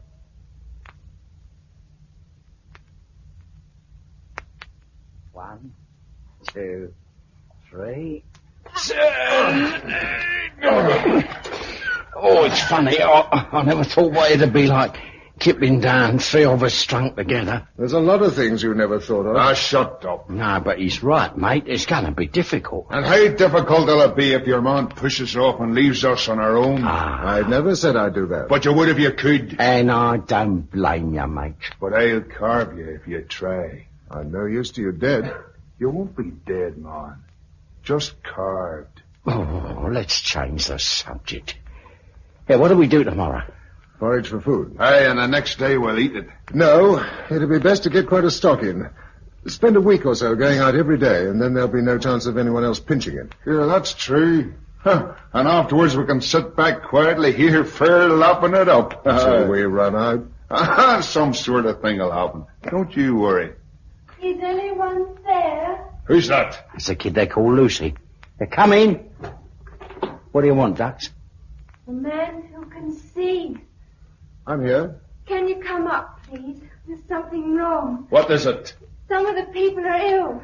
They're very hot and they've got dreadful pains. I think they've got something bad. How come? And so will you two, by the way.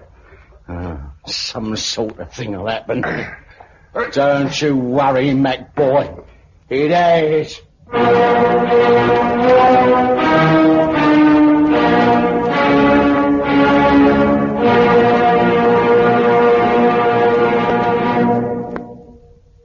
That was episode 3 of The Day of the Triffids, a serial for broadcasting in 6 parts by Giles Cooper from the novel by John Wyndham, with Patrick Barr as Bill Mason and Monica Gray as Josella Playton. Production for the BBC by Peter Watts.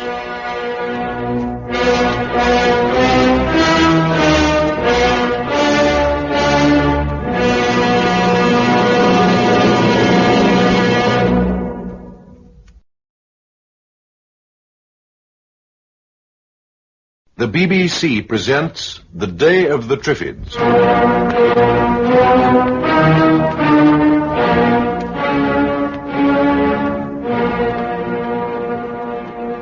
Right. Now the chain through his arms and the strap round his wrist. How am I supposed to find supplies like this? Chained to a lot of blind men. You'll manage. And here's your area, Maida Vale. I shouldn't let your lot get hungry. Some of them are tough.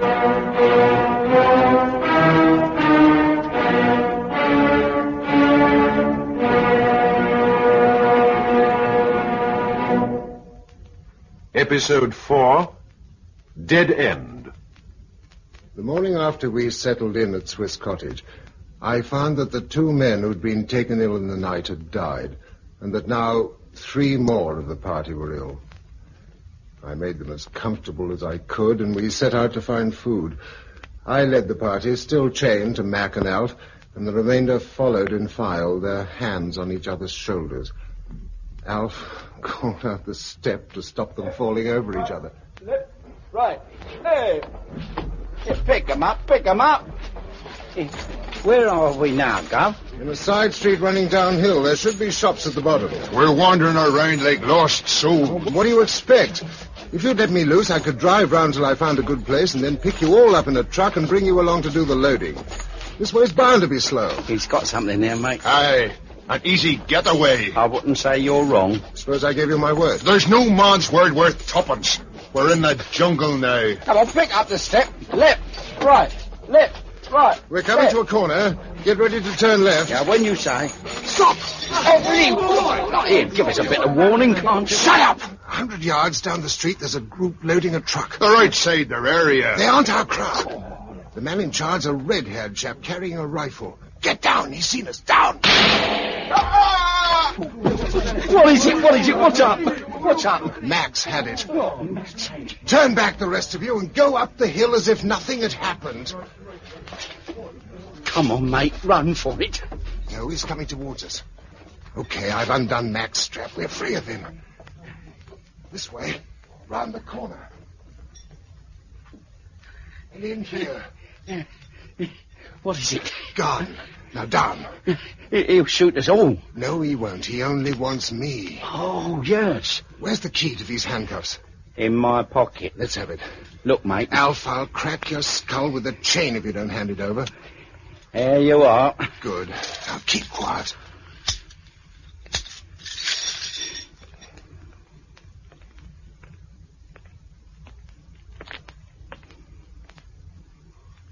What's happening, mate? He's taking a look at Mac lying in the middle of the road. I think he believes that he was the sighted one. Go on. Now he's following the rest of our lot. They're straggling up the hill. Come on. What? Take my arm. We'll follow him. He'll see us. I've got a stick here. If he thinks we're blind, he won't take any notice of us. That's it. Come on. Okay, you're the boss. But keep telling me what's up. It's not knowing that gets me down. He's about 50 yards ahead of us. The others are about 50 yards in front of him on both sides of the road. Yeah. He's not overtaking them. He wants to see where they're going. So he can pinch our supplies, I dare say. Something like that. Hello. What is it? One of our chaps is ill. He's staggering, holding his stomach. He's fallen down. What? Come on, keep going. The red-haired man's caught up with him. He's looking down at him. Down, he's shooting at us. Not at us. He shot the sick man. Swine. Now he's coming back. Keep going.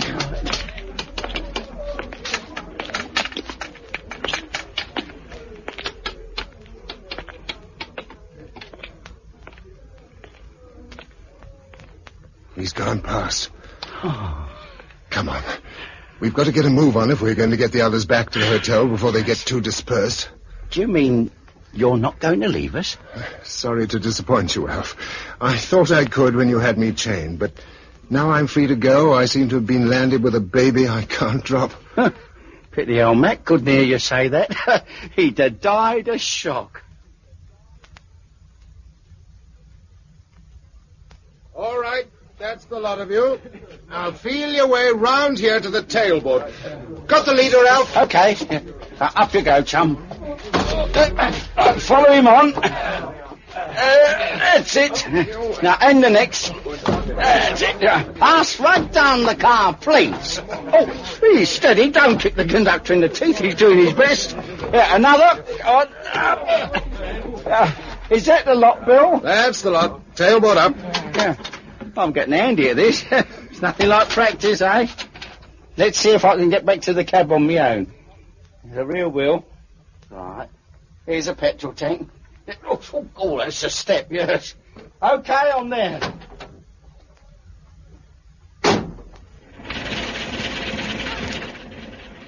How many have we got with us? 15. And 12 women back at the hotel, that's 27. 4 sick makes 31. We was 53 4 days ago. 4 days? Is that all it is?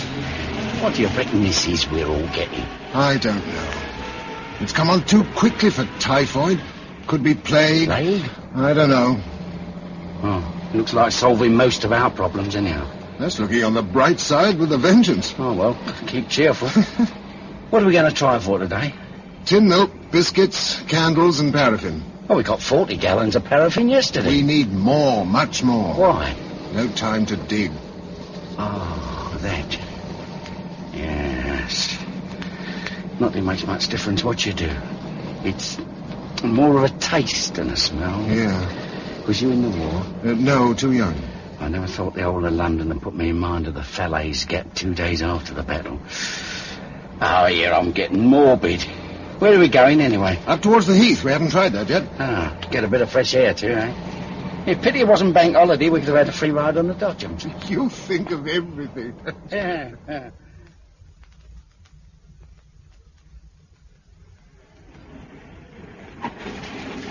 Not much improvement up here.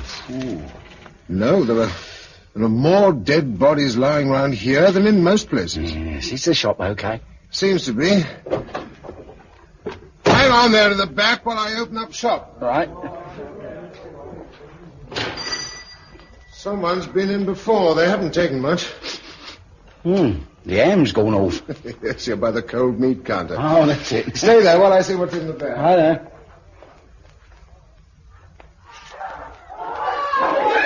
Bill! Triffids attacking the truck. Oh. Jump off and run for it! Come on, quick, towards my voice! Come on! By the window! Oh, no.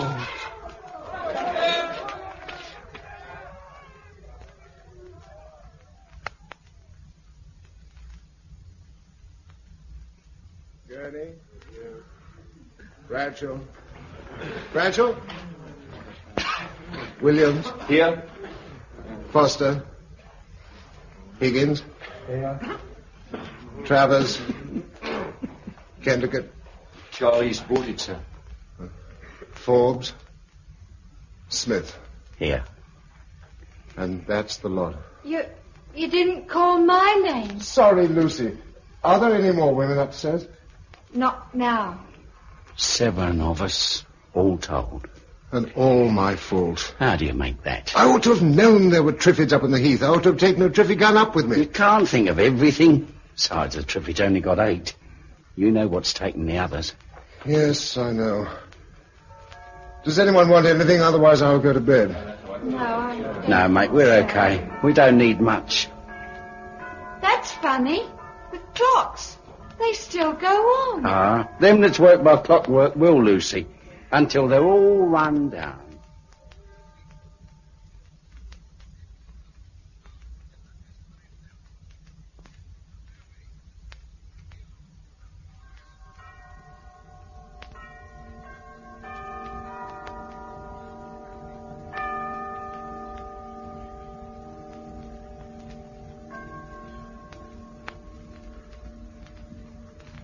Hello?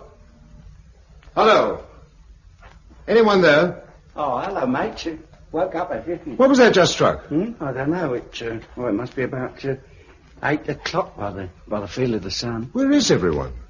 Cleared off. What? That kid Lucy took ill in the night. And the others got the wind up and said the place was unhealthy, and they pushed off to find somewhere else. And Lucy?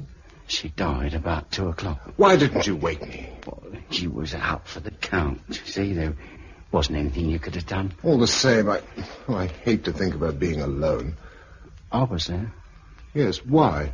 Well, 'cause I hadn't gone. I know, but why not? Don't you think it's unhealthy here? I think everywhere's unhealthy. Besides, it didn't seem like to push off without saying. What do we do now? We have some breakfast.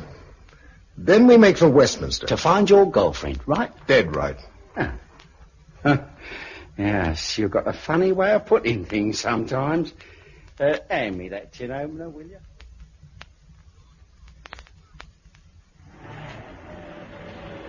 Where are we? Vauxhall Bridge Road, outside the cinema. Vauxhall Bridge Road, yeah. They used to have trams here once. Used to have people, too. All empty, is it? One or two lying round. Oh, no! Get out! Get out! What's up? I thought one of them moved, but it was a cat. Sly things, cats. Now, I wonder what Gisela would have done. The same as us, I dare say. Found a hotel as a base. So there's a big one by the station? Yes, let's try that first.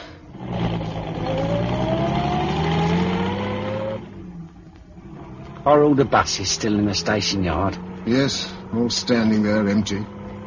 Victoria Station. Trains for Paris and the continent. I've taken 10 minutes to do these few yards on a busy day. Yeah. Hey, where are we now? Turning into Eccleston Street. Here's the hotel, and a woman outside it. Your girl? No, she's old, but alive. Have you... You keep away. These tins are my tins. These tins are my tins. These tins are my tins. Well, I shouldn't bother with that one. It's coffee. Oh. Yeah, this one's baked beans. No! I'll open them for you. Give me the tin.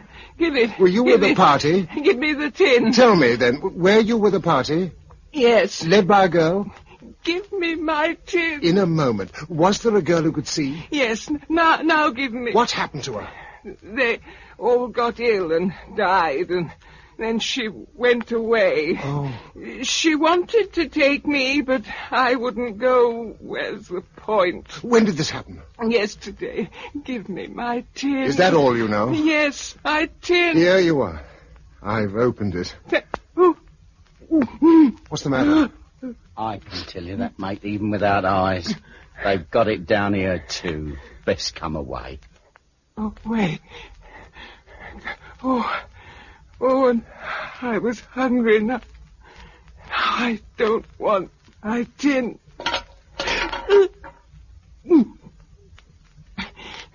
That girl was a good girl.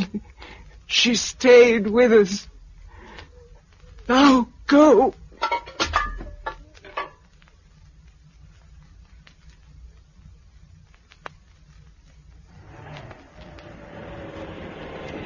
Well, this is where I came in, the university. Anyone about? Not by the look of it. There's only one truck left. Maybe the ones Coker did in Shanghai, they just, pushed off. Looks like it. Oh, wait a moment. There's something pinned on the main door. Hang on, I'll go and have a look. Hey, watch out for Triffids. I'll take the Triffid gun. No, I won't, though. I'll take the revolver. There's someone coming. Stay there. Don't go too far. Stand still. Put your hands up. Why, it's Mr. Coker. Yes, it's me. Don't worry, I'm not armed. Well, what are you after? Another little party? No, I've had enough. They all died. So did mine. Still, we tried. The wrong way. Yes. No, but it seemed right to me at any rate. I didn't realize then that the whole world must be like this. Good, think of New York. And what are you going to do now? Go after the others and eat humble pie. Have you seen the address they left behind? No, I was on my way to look at it. Tynesham Manor, Tynesham, near Devizes. We won't get there tonight. No, I was going to bed down here and move in the morning. If you take that truck, I'll take the car. Well, couldn't we take the truck alone? I got a passenger. Alf, here's your old friend Coker. Alf! Oh, he's gone to sleep. Wake up, Alf. No, mate. I'm not asleep. Keep away from me. Where's Bill? Here. I've got it. Alf. No, you keep away. I've got it. I'll be dead by the morning. I'll try that trouble to stay alive. Thanks for all you done, Bill. Hope you find your girl. Just give me a drink of water.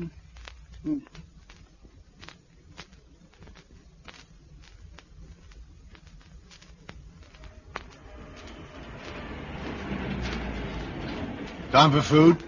Yes. 12:30. Oh, we made good time, considering. Where are we exactly? It's about a mile before we turn off on A361 to get down to the Devises. It's hot in here. We might as well sit on the grass. Watch out for Triffids. We'll see them coming on this downland. It's a bit of luck we got this anti-Triffid gear on board. No, it isn't. I put it there.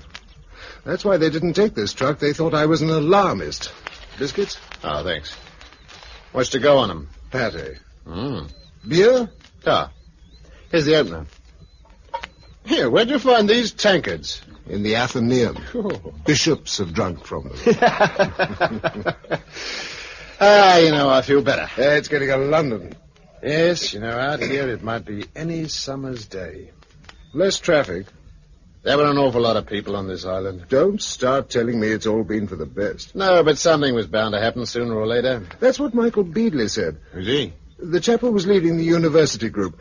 They had some interesting theories. I can't wait to see how they worked out. Polygamy, among others. 3 wives per man. That wouldn't work. I tried it once for a bit. What? Polygamy? No, marriage. Took me all my time to keep one in order.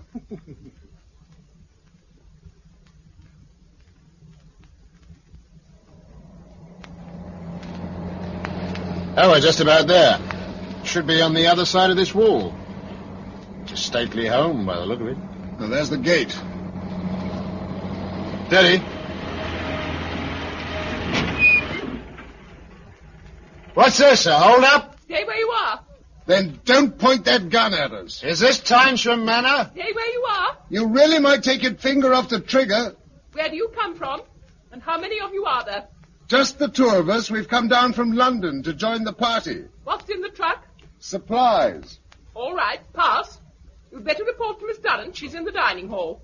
Where's Michael Beadley? I don't know. Miss Durrant's in charge. Report to her. All right.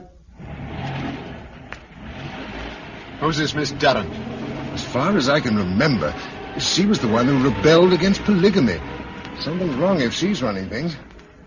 Let's find out. Pamela? Cynthia? Start serving the blancmange now. I think they've all finished their first course. Yes? What do you want? Miss Durrant? Yes? We've just arrived from London. Can we have a word with you? One moment. Pam, make the helpings larger. We don't want any left over. Yes, Miss Durrant. Now, what is it? Mr. Coker and I have just arrived. We want to know the form. Mr. Coker? Aren't you the man who led the raid on the university building? I am. Then I'd better let you know once and for all that we have no use for brutal methods in this community, and no intention of tolerating them. What is this community? Where's Michael Beadley and all the others? They decided to move on. Why? Because we made it perfectly clear that some of us, at any rate, wished to preserve our moral standards. If you wish to stay and help us, you can. If not, please go as soon as possible. Who are all these people here? They didn't come from London, did they? They are locals. All blind? Yes. How many sighted have you? There are 7 of us. What about Miss Playton, Josella Playton? Is she here? No. There's Peggy Harcourt-Smith down at the gate, Monica, Pamela, and Cynthia on duty here, Betty and Rosemary on a Triffid patrol, and that's all the ones who could see. Nobody called Josella. And they're all girls here. All the sighted ones, yes. Meaning that all the men elected to go with the other party. Which is why they went and you stayed. Naturally. With the lorries to be driven and the loading to be done, it was obviously right that they should be the ones to go. Which is why you won't last for 3 months. I beg your pardon? If that, you haven't got a ruddy clue. Oh. How are you going to feed all these people for a start? We shall send parties into Devises to collect supplies. And the plague. What? Keep away from towns. There are plenty of village stores in the neighborhood. Enough to last you for a year. Perhaps. And a year after that, and the next year? What do you do then? How will you live in 10 years' time, even if the Triffids don't get you first? We shall trust to Providence. You'll do better to start building some sort of flour mill now. The wheat will be ready for harvesting in a few weeks. For heaven's sake, can't you see you've got to change your whole way of thinking or go under? I can assure you that we propose to think as we have always thought. If you disagree with our ideas, you're welcome to go and join Mr. Beadley and his friends. Where are they? Did you wish to go too? I want to find Miss Playton. Where do they go? I really couldn't say. Well, surely they left an address. If they did, I don't remember it. I have an idea it was in Dorset, somewhere in the Beaminster direction. Now, if you'll excuse me, there's a great deal to be done. Monica, will you stack the plates, please? Then some of the train girls can get busy washing them. Well, how far is Beaminster?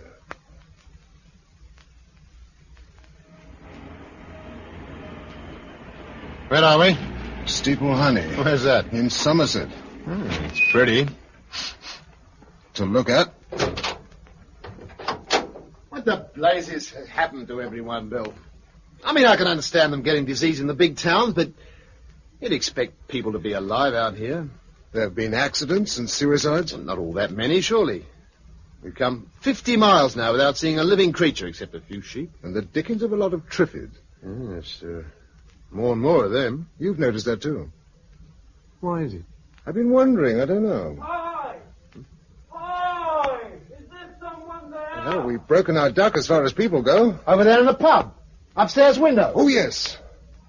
Can you get downstairs?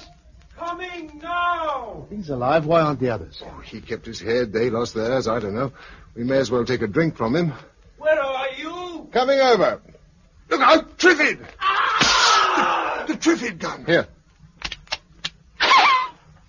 Got it. Is the chap dead? Yes. Look. It had rooted itself in his garden, just in reach of the door. Almost as though it was waiting for him. Almost. But it couldn't have been, could it? I mean, they've got no intelligence. They're plants. A friend of mine who knew a lot about them wasn't so sure. He thought they'd talk to each other. And do you think so? I don't know. He also said that sight was the only advantage that mankind had over Triffids. Yes, but what'd be the idea of killing people? They can't eat flesh. If they wait long enough, they can drink it, just like any other plant. Thank you. I'll have a large brandy after that little thought. No, I won't. Here come two more. Let's get out of it. Miss! Come on!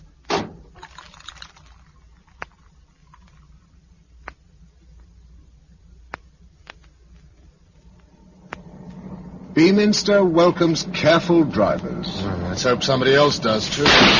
Crikey, who was that? The character in that doorway. Stay where you are and don't move. What's the idea? Dog eat dog? How many of you are there? Only us two. We're harmless. All right, you can get down. Go on, you it's all right.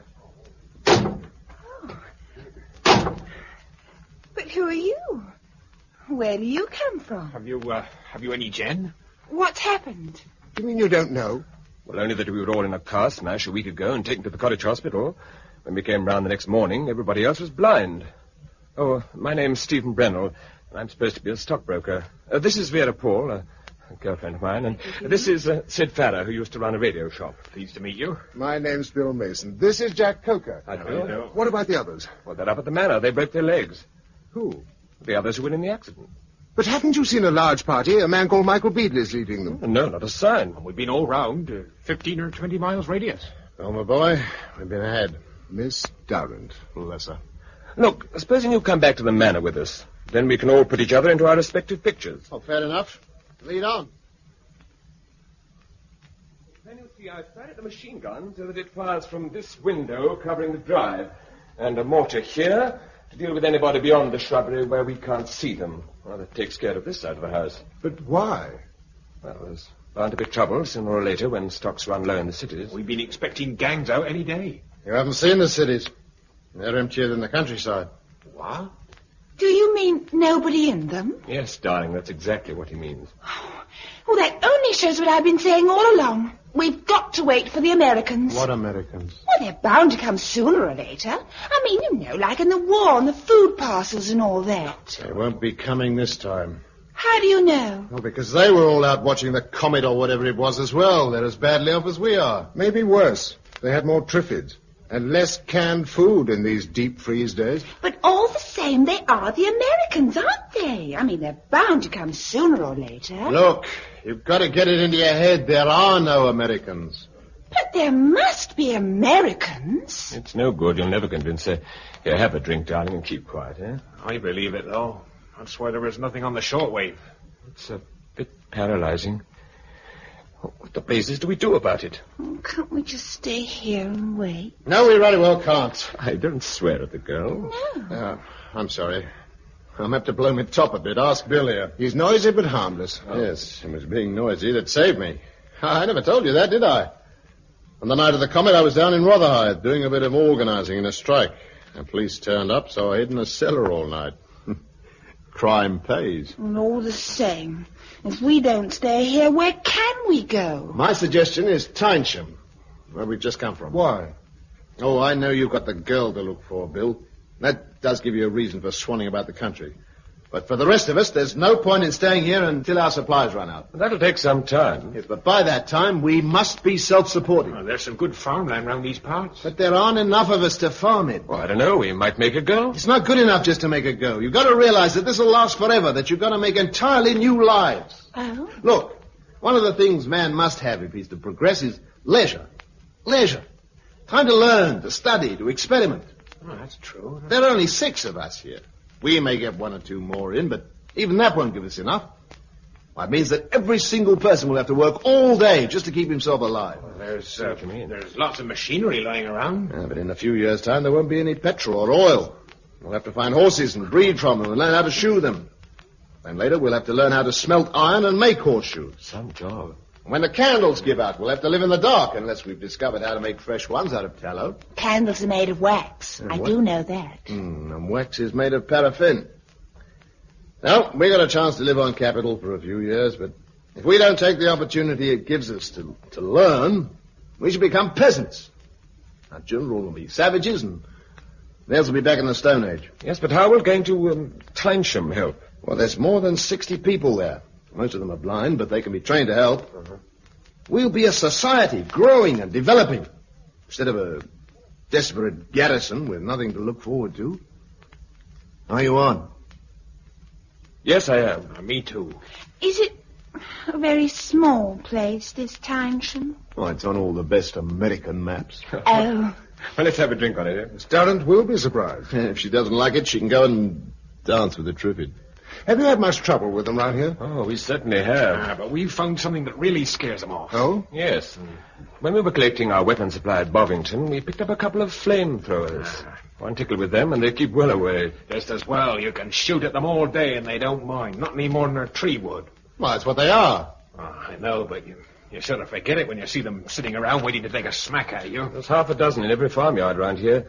They park themselves in the manure heaps. Yes, I look forward to putting in a little flamethrower practice. You sound as though they were getting you down, Bill. Funny, really. I used to regard them as part of my job. Oh, they were odd, yes, but no odder than some other hybrids we'd produced. But now I'm beginning to realize just what it was we were bringing into the world for money. Well, there's one thing about Tynesham. It's more open up there. You can see for miles across the downs, and they can't creep up on you so much. Good Lord. What's the matter, Bill? The Downs, something Josella said. Your girlfriend? Yes, back in London, she said something about some friends of hers who lived on the Sussex Downs near Pulborough. That was where she suggested we might go. I bet that's where she is. Unless... What? Oh, nothing. Oh, I know. Unless she's caught the plague and died. She might have done. But all the same, you're starting for Pulborough in the morning. I don't blame you, chum. In fact, I wish you luck.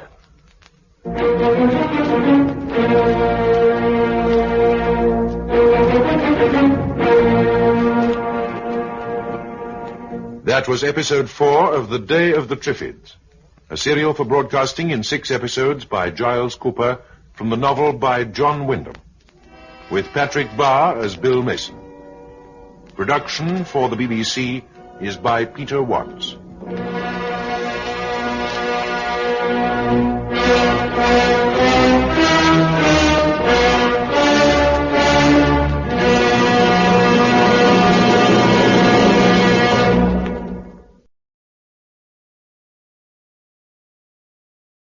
The BBC presents The Day of the Triffids. The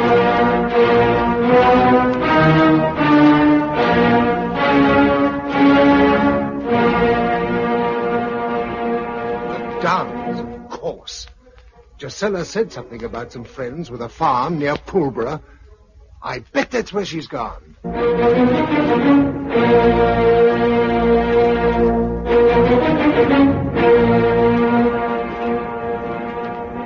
Episode 5, World Narrowing. The day after the others decided to go to Tynesham, I set out for Sussex. That morning the weather broke and the rain was falling in sheets as I said goodbye to Coker. Dorchester, Wimborne, Ringwood were drenched and deserted. The only life I saw besides the occasional Triffid were 2 blind ponies in the New Forest. After Rumsey, the sun came out, but the utter loneliness was beginning to get on my nerves. I even thought of turning round and going back to the others. But suddenly, as I passed through a village not far from Southampton, a small figure bounded out of one of the garden gates and came running up the road towards me, waving both arms. Hello, who are you? My name's Susan. I'm 9. Will you come and help me, please? Are you alone? There's Tommy, but something's happened to him. One of those things hit him. He's lying in the garden, look, and the thing's still there. Put your fingers in your ears. I'm going to shoot the top of it.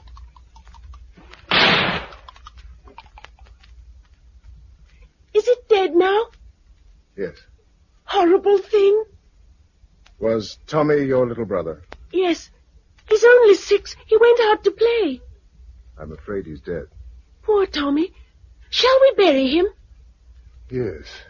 Is there a spade? Just over there in the tool shed. Oh, yes. Would you like to sit in the lorry? No, I shall be all right. I saw the puppies buried. You've been waiting long. Absolute ages. Are your mother and father anywhere? They've gone. One morning they couldn't see and Dad went out for help. Then Mummy went to find him and didn't come back and Tommy and I waited. When did you last eat? There was lots of cheese and yet that. And then I went down to Mrs. Walton at the post office. But she wasn't there, so I took some cake and biscuits and wrote a note. One of those things tried to hit me coming back. I told Tommy not to go out, but he was too little to properly understand. And it was hot yesterday, so he ran out to play with his wheelbarrow while I was washing his other pair of trousers. Will he go in there? It isn't very big. It'll do. Oh, now, Susan, it's all right. It never hurt him, you know, and you've been so brave. I've been lonely. I thought nobody was coming, and I was frightened. I know. I've been frightened, too, and lonely. But now I'm not, and neither are you. Better? I'll go and pick some flowers for him.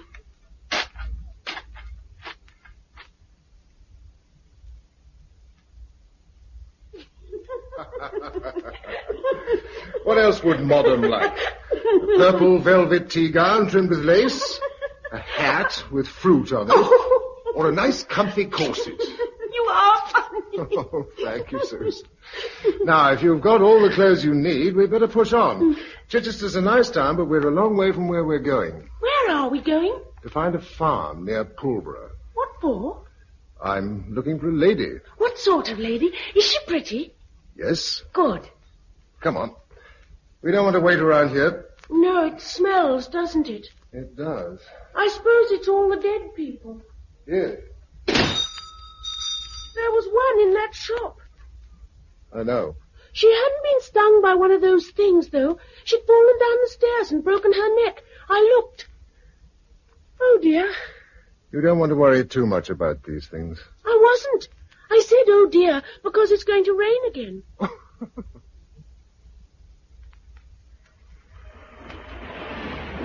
So this is Pulborough. Where are the downs? Over there. Miles away. Yes, I'd forgotten they were so far. What shall we do? Well, the farmhouse she talked about was on the north side of the downs, so we might be able to see it from here. Maybe smoke or something. It's hard to see anything much in this rain. I know, and it's getting dark. A light, that's what we need. Put your Mac on and we'll use the spotlight. Wish I had a pair of gumboots. Now, you keep watching on the left while I swivel it over to the right. It's like a searchlight. Now off. Let's see if we get an answer. Do you know the Morse code? No. I knew a boy called William who had a diary with it in. If we can only get one solitary gleam of light, that'll tell me all I want to know. Now again. Left. And right. Left. And right. Cover it up! I saw something! Well. Right over on the left. There it is again, look! Yes, you're right, Susan. You're right. Is it her? It's got to be. If you only knew the Morse code, you could ask her.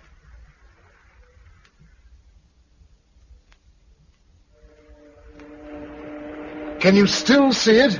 Through the trees, just. You want to turn left somewhere?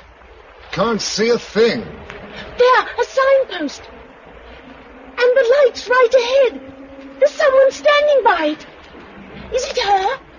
Yes, it is. Drusilla. Hello, Bill. You've been a long time. Drusilla, darling. Oh, darling, darling. I've been hoping so much. Oh, Bill. Darling. You are getting wet. Why don't you kiss her indoors? Yes, come on, Bill. I've left them far too long. I'm the only one who can see among the four of us. Who are they? Dennis and Mary Brent. They were my friends, and it's their farm. And Joyce Taylor, who is staying with them. Come indoors.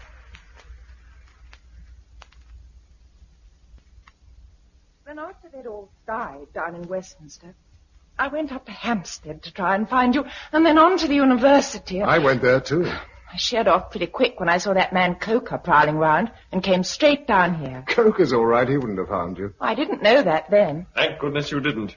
If you hadn't come quickly, it would have been the end of us. And to crown everything, Mary was having her baby, and the house was surrounded by Triffids. Joyce was wonderful. How is the baby? They're both doing well. And it isn't blind. So now we have 4 pairs of eyes. 2 grown-ups, 1 little girl, and 1 baby. And 3 blind encumbrances. Shut up, Dennis. No, I'm sorry. I don't know you well enough to say that to you, but you aren't encumbrances. You can't afford to be. All right. But what happens next? Next, I shall go to bed. Tomorrow, we'll sort out what needs doing. It's still raining. We needed it. What for? The vegetables. Ooh, this is an extremely comfortable bed. They were quite well off, Dennis and Mary. Poor things. They aren't now. Better off than some. Yes. Is it terrible everywhere? Everywhere except here. I know. That's how I feel. Oh, Bill, thank heaven you came. I was terrified you wouldn't be here. And I was afraid you'd got the plague and died. But you didn't. You haven't. It's funny to think that we're only at the beginning of our troubles. Thank you. That's a charming thing for a girl to be told on her wedding night.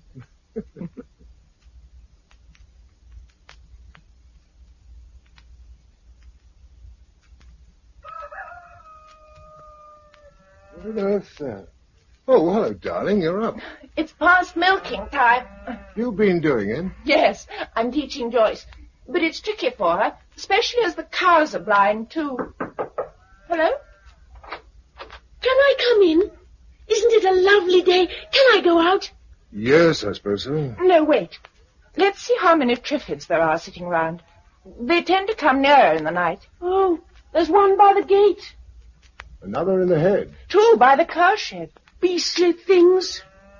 How'd you like to do something about them, Susan? I'd love to. I've still got all that anti-Triffid gear in the truck. Come on, Susan, the Triffid season is over. Whoopee! 3, 4, 5 cups. How's that, Joe? Fine, darling. Except one's right on the edge. No, not anymore. Oh, Lord, I can't even do that. Oh, Joyce. One step up, Dennis, and you're in the house. All right. You can let go now. I know my way round. Well, we've toured the estate. And I've sliced the tops off 27 Triffids. Dead eye, Susan. I love killing them.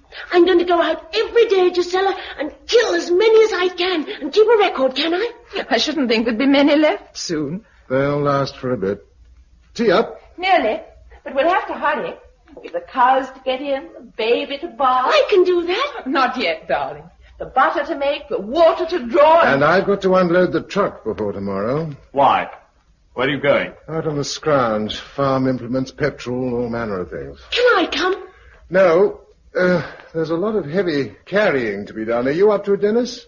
If you think I'll be any use. Of course you will. You can take one end of a 40-gallon drum as well as the next man. Thank heaven.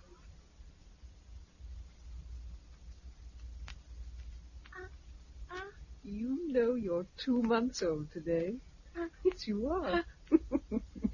Yes, you are. Gisela, is her hair really blonde? Actually, it's beginning to go a bit dark at the roots. He's ready. Tea. Hello. Tea. All right, don't shut the place down. I was washing. Oh, sorry. We thought you were in the fields. The tractor's bust. Oh, no. Anything serious? Fairly. Pass the bread round, Susan. Is this the new batch? Yes, I put more soda in it. It's a jolly sight nicer than what we used to have in the old days. 2 months ago. They seem like the old days.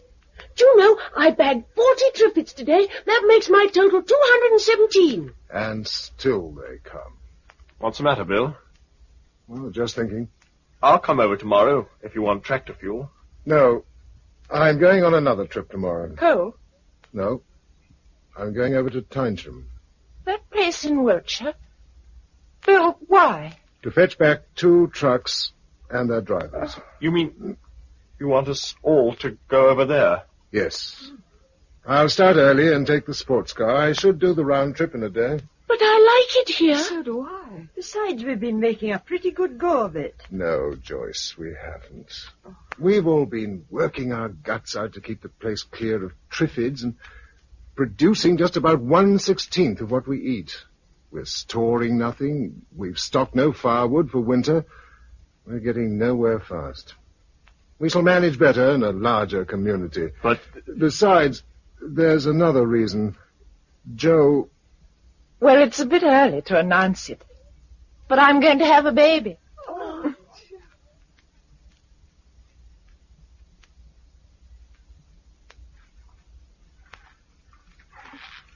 Joyce, how can you tell when it's butter without being able to see? I can feel it change. You're all getting awfully good at things. Well, the sun's set, hasn't it? Nearly. When will Bill be back? Darling, for the 15th time, we don't know. I only wondered. And do try not to ask Gisela. It worries her. It's all right, Joyce. I'm here, bringing in the eggs. Sorry. There are some things I'm not good at yet. Of course, he may easily decide to stay the night. I dare say he will. After all, it's a longish way, and he won't want to travel in the dark. Hi! What is it? Listen, I can hear a car.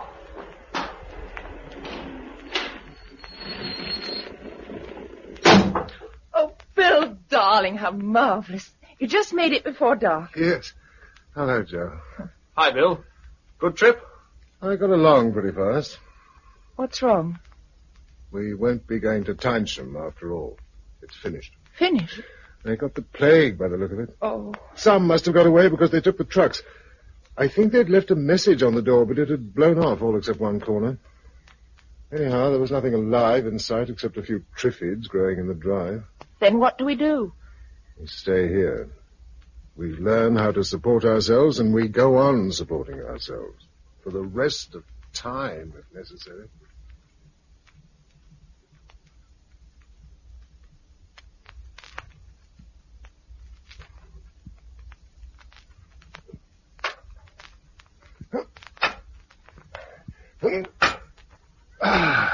That's the 95th post you put in today. It feels like it. Here, pass the wire along. It'll be like the Roman War when it's done, with Triffids instead of Picts and Scots wandering around outside. So twice 5 miles of fertile ground with posts and wire were girdled round. What? Dear me, I suppose we ought to give you some sort of education. But I am educated. Well, nearly. I mean, I can hit a triffid at 25 yards and practically milk a cow. Here's number 96. I can hit a triffid at 25 yards and practically milk a cow. Perhaps she's right. Perhaps that's all the education she needs. What are you writing so busily, darling? My journal. Are you going to be the Anglo-Saxon chronicler of our age? No, but we got to keep a record of what we did and how we did it. You know, when we sowed and what we reaped. Otherwise, we won't even be able to learn from our mistakes. And, oh, my goodness, we're going to make some. Depressed? Not really. But I've been trying to read up a bit about farming and animal management. The trouble is that none of the writers seem to think that anyone can be as ignorant as I am. They all start halfway through. I know. It's the same with cooking and gardening. Well, I suppose we'll learn. How much ground are you going to fence off? About 100 acres, with an inner fence to keep us out of stinging range. That's going to take you a bit of time. Time, darling, is what we have a great deal of. All the time in the world.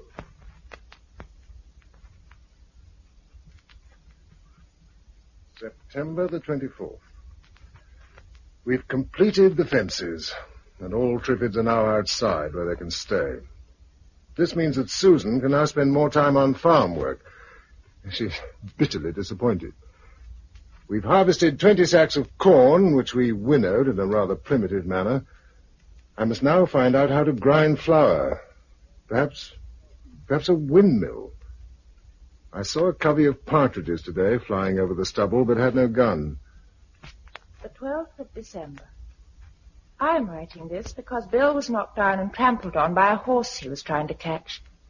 He's not badly hurt, but it'll be several days before he's up and about. It's a nasty reminder of what might happen if one of us became seriously ill. We live on the edge of disaster. But I must say I feel very well, in spite of my ever-increasing size. Food stocks are as follows. The 2nd of March. At 2 o'clock this morning, I delivered our baby. Josella was wonderfully brave and did most of the work. None of the books were any good at all, but luckily it seemed fairly obvious what was supposed to happen at each stage. We've called him David. He weighs 6.5 pounds on the kitchen scales.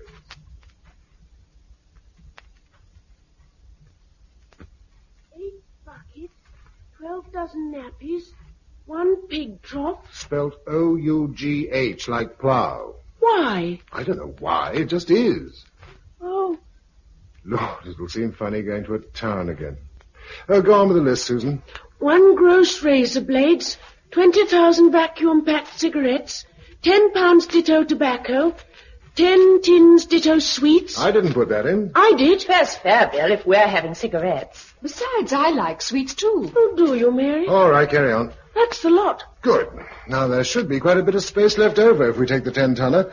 What other things do you want if we can get them on? Braille books. Yes. Well, when we get to Brighton, I'll go through the telephone directory and see if there's anywhere where we can get them. If not, we'll have to wait till we go to London. Are you sure it wouldn't be better to go to London anyway? I don't think so. Brighton, being smaller and by the sea, is certain to be safe after a year.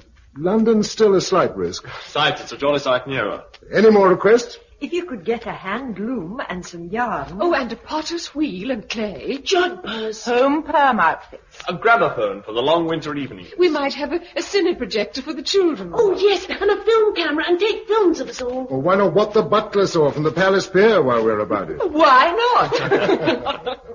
I can hear the Triffids outside the wire. Yes, they're a lot noisier lately. Because there are more. Hadn't you noticed? No, I've got more to do than count Triffids. Well, there are. Several hundred all round us outside the wire. As long as they stay there and let us get on with the work, that's all that matters. We'll leave for Brighton first thing, Dennis.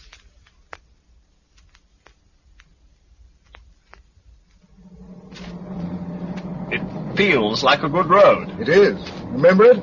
Through the downs and straight into Brighton. We've just passed the turning to Lewis. Today's Saturday, isn't it? Yes, why? Think of the traffic that had been a year ago. I know, and now not a thing in sight. Hello. Yes, there is. What's wrong? About 50 yards ahead, there's a roadblock, and somebody's painted "Keep Out" in large letters right across. They've no right to do that. Someone fired at us, didn't they? Yes. Quick, help me out. Quick. Steady, steady. They weren't trying to hit us, or they'd have succeeded. But all the same, we'll take their advice. Where shall we go? London. You said it wasn't safe. Safety's relative.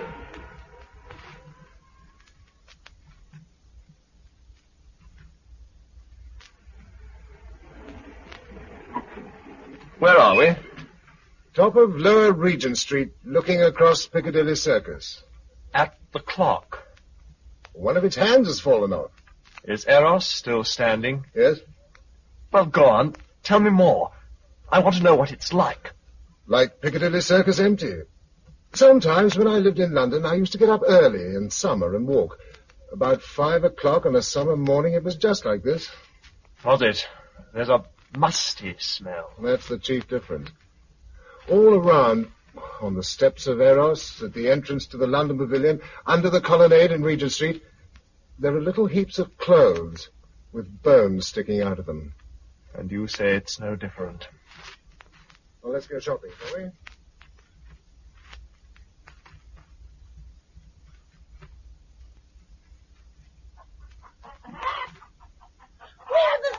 Bill, where are the sweets? Buried under 50 yards of good, serviceable, moth-eaten cloth at the back. Oh, you are a beast. Is it really moth-eaten? It may be. We chose the best we could find, but moths and cockroaches are the only things left alive in the big stores. Oh, I don't know. We were glad of their company. The silence was fantastic. Is there anything else to come out tonight? The sweets. Oh, here you are. Here's an odd tin I left out. Now, run away and make yourself sick. Hand them round, darling. As we are dealing in luxuries, we may as well have this crate of bottles out. I've got it. I'll take it. Oh, I've got something else for you. What on earth is it? What the butler saw.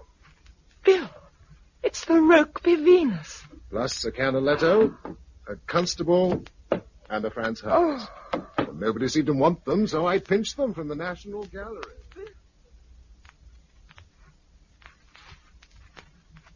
That gramophone was a find. It's going to make all the difference to them. Do you think they're unhappy? Mary and Joyce are all right. They can keep themselves busy in the house. Dennis chafes a bit. He'll be better now.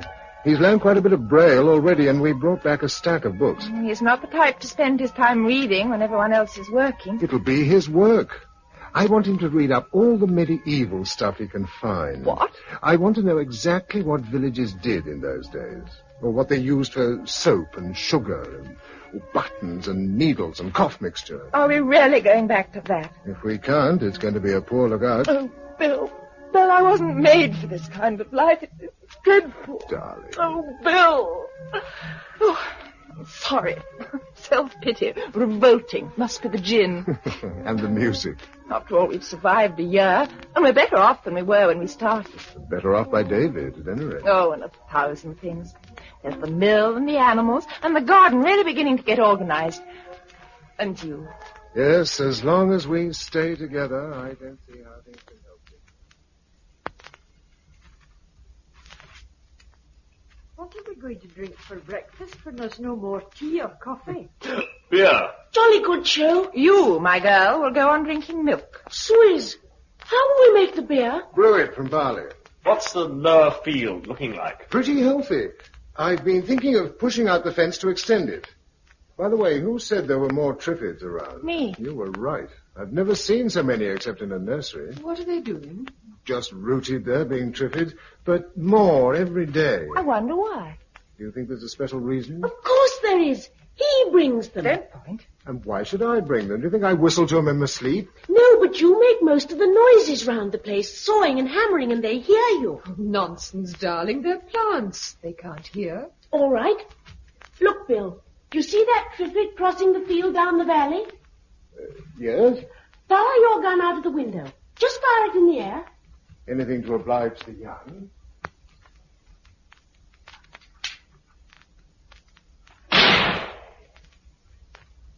Now, tell them what you saw. The Triffid stopped moving. It's swiveling on its roots, and Yes, now it's begun to come this way. It'll come on for about 10 minutes, then it'll stop and listen. If it can hear the others by the fence clattering, it'll keep coming on. But if it can't, it'll turn off and go wherever it was going. You've been watching them very closely. I always watch them. I hate them. She's right, you know, Bill. But they're plants. They've no ears. They can't hear. Then they do something so like it that only a biologist could tell the difference. Don't you remember, Mary, how they broke loose and began crowding round the house the moment we all went blind? They often did that in tropical countries before people went blind. But not here. Here they were always under control, and they never even tried to make trouble until things went wrong. But then they took advantage of it at once. Why? Well, I can remember them breaking out of their enclosures before. But not altogether. How did they break out? They crowd up against a portion of their fence until the pressure breaks it down. Oh, Bill. Their fence? Or ours?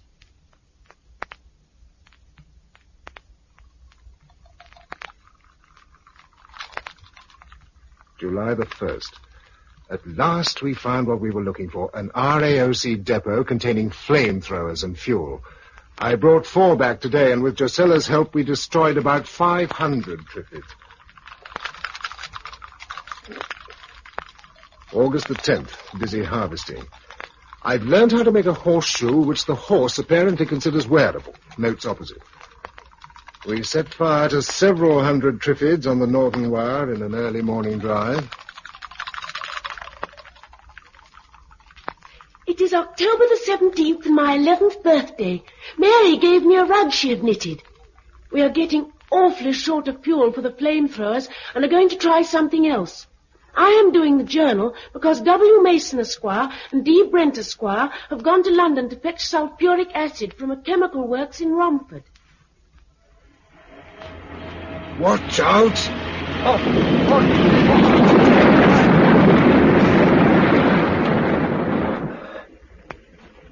What was it? A sign that we can't come here anymore. Fainham House crashed into the street behind us. Oh. Vibration of the truck? Yes. And it'll happen again if we're not careful. This is our last visit to Piccadilly. What does it look like now? Better. How? As though it belonged to another race, nothing to do with us. There's a sycamore growing out of a shop window, and all the pavements are covered with green moss. You can't see the fountain for willow herb and thistles. We can leave it to the antiquarians now and go home very slowly.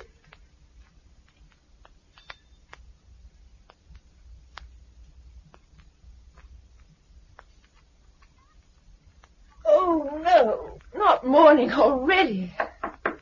Hello? It's me. I'm going down to start milking. I'll be with you in a moment. Do you know that before I married a farmer, I never got up before 9 o'clock? Before I married a farmer's wife, Susan! What's happening? Anything wrong? No. How did you see? I thought I couldn't. Of course you can see. Look, it's dark down there, downstairs. Oh, the curtains drawn. I drew them back before we went to bed. Oh, Bill, what is it? I'll see. Where's the torch? How can it be dark on one floor, light on another? Be careful, darling. You can come down. Is it all right? No, it's not all right, but you're quite safe here. Look at the windows. Leaves. Triffid leaves? Pressed tight against them, yes. They've broken through the fence in the night, and now they're all around the house. They want us very badly.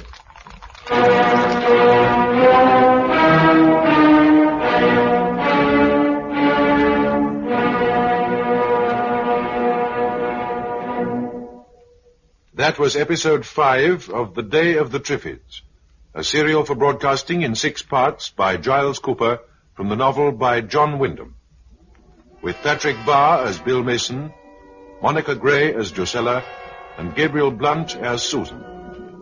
Production for the BBC by Peter Watts.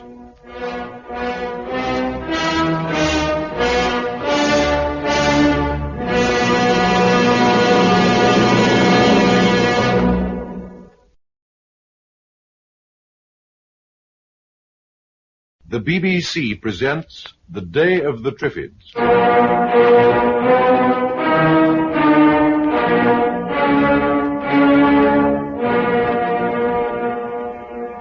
Why is it so dark? Look at the window. Leaves!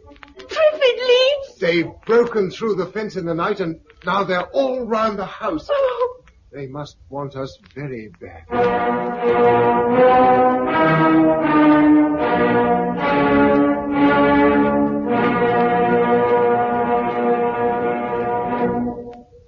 The final episode, Strategic Withdrawal.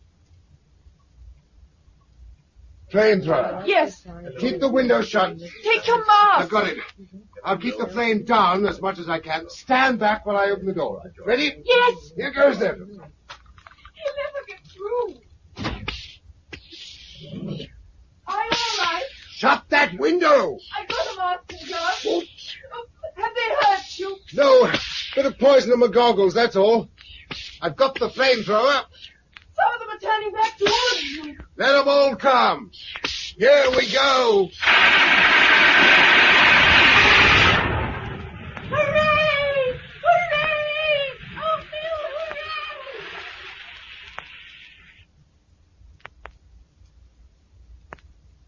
May the 20th. We've been here 4 years. We now have 5 beehives and are hoping to be able to make some mead to keep our spirits up during the winter. There was a Triffid breakthrough this morning, the first since we began spraying round the wire with arsenic back in January. Either they've adapted themselves to it or heavy rains diluted it.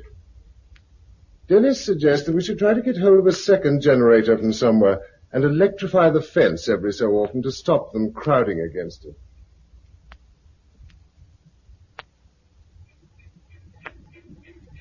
Okay, that's cleared them away. All right, I'll switch the generator off. Bring a few logs if you're coming in. We'll have to cut some more tomorrow. I could do it by myself. No. I jolly well could. 14's too young to work a circular saw. I worked it while you were away getting seaweed. Oh, for heaven's sake, don't argue. Ah, logs. Here you are, Joyce. Can you manage? Yes, I've got them. Oh, help us, Susan. Oh, sit down, Bill. I'll bring you some beer. You didn't run the generator for long this evening. Long enough. It's all cleared off. They don't go as far now as they used to. They know that when it's not working, they're safe. Perhaps we ought to run it more often. What on? Are you short of petrol? Yes. There used to be a place over at Henfield that had a goodish stock. Have you tried that? Not yet. I was thinking, as a matter of fact, if instead of taking the half-track, you found a tanker, you could carry a lot more. If I could get a tanker along roads that have almost stopped being roads... Well, it was only an idea. What you don't seem to realize is that in a year or two there won't be any petrol to put in a tanker or anything else. Oh, yes, I do. And I've been thinking about that, too. We'll need a stronger fence, then. It should be possible to build a stockade of telegraph poles strong enough to keep anything out. Possible? For who? If you could get hold of a light crane, it would help. And if I had 10 arms, it would help even more. Bill. Well, I'm sorry, but I get fed up with everybody having brilliant ideas which only need me to sweat my guts out to put into practice. Don't you think I'd like to be able to sit back and think for a change? Well, don't you? Pencils, paper, pepper, a pop gun, and a plastic pot. What? Isn't it a nice list? There are 1 or 2 other things. We can get them all in Littlehampton. Can we? Yes, tomorrow. We'll take the half-track and have a picnic by the sea. Don't be silly. I've got 1,000 things to do tomorrow. Nothing more important than this. Besides, we've never both been away together at the same time. That's why it's important. But Susan can look after everything perfectly well.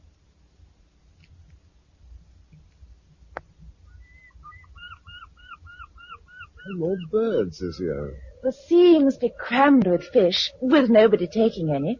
The South Coast in August, think of it. I prefer it like this. Wouldn't you like to jam your deck chair in between 2 other families and contemplate the ice cream tubs and old newspapers? Would you? There were an awful lot of us before this happened. Yes. Look at those bungalows across there. Do you remember all the outcry there used to be about spoiling the countryside? It's got its own back now. They didn't look all that much different. If you look properly, they do. Do you see all the moss on the roofs? Look at the way the waters streak the walls. Think of all those three-piece suites with nettles growing up through the artificial leather, and the veneer peeling off the television set. It was a tawdry civilization. Which was why it crashed. You can't blame civilization for the comet, unless you still think it was a satellite that went wrong. I'm sure it was. Michael Beadley once said that we'd been walking on a tightrope for years. We fell off it, that was all. The Triffids, too. Nobody's fault but everybody's. Because we went merrily ahead in our own interests without bothering about the possibilities. That's a glum train of thought. Still, it's a mental process. Quite a change for me. I told you it would do you good to have a break. Yes, darling, you did. Was I frightful to Dennis yesterday? A bit hard, but he understood. The worker's resentment of the intellectual? More or less. I never realized it was so easy to slip into. Too much hard work does make one stupid. Oh, darling, we all depend on you. And you.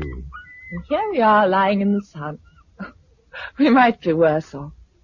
In a way, the last 5 years have been the happiest of my life. Oh. Listen. What's that? Triffids? No, listen. Plane. Can't be. Wait. There it is. Look. A helicopter. Hi. Wave something. A towel. Quick. Oh, I haven't got... Oh, hello. Hey. Hi. Stop. Oh, what a pretty land. Hello. You never saw us. Silly shouting, really. You couldn't have heard. He's gone inland. Where can he have come from? He seemed to be flying along the coast. Of course, it may be someone from another family group like ours. If they can service and fly a helicopter after all these years, they must be fairly well organized. I mean, it's no good assuming that they could have rescued us, even if they'd seen us. No, but all the same... Oh, darling, I know. Makes you want to sit down and howl. Well, we better pack the things up and start for home. Oh.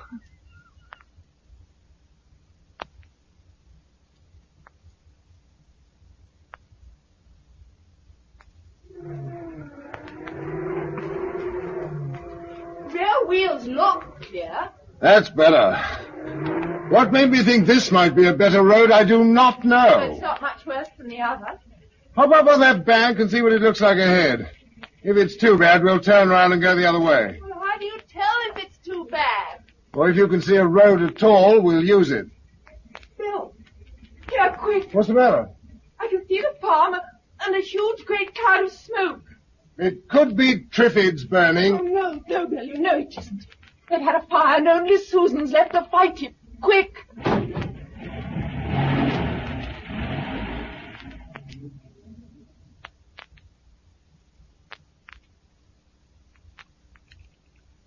The wood pile.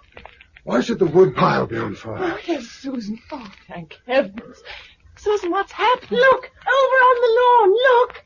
The helicopter. I lit the wood pile with a flamethrower as a signal. Where's the pilot? I'm here. Mr. and Mrs. Mason, I presume. And your name's Ivan something. Simpson. Oh, yes, of course. You brought in a helicopter that first day. But are you still with Michael Beadley's lot? Yes, I've been telling your friends about it. Well, let's go in and celebrate while you tell us, too. Thanks. And first of all, Michael told me that I was to be sure to start off with his apologies. To me?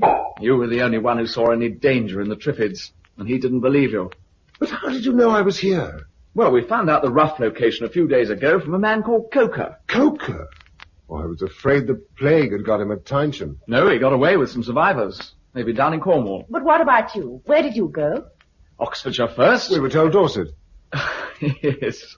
That was a deliberate piece of misdirection by that woman who disliked our ideas so much. Oh, Miss Durrant. Your memory's better than mine. Anyway, we weren't in Oxfordshire for long before we found the Triffids were too much of a problem. So we upped sticks and went to the Isle of Wight. That where you come from today? Yes.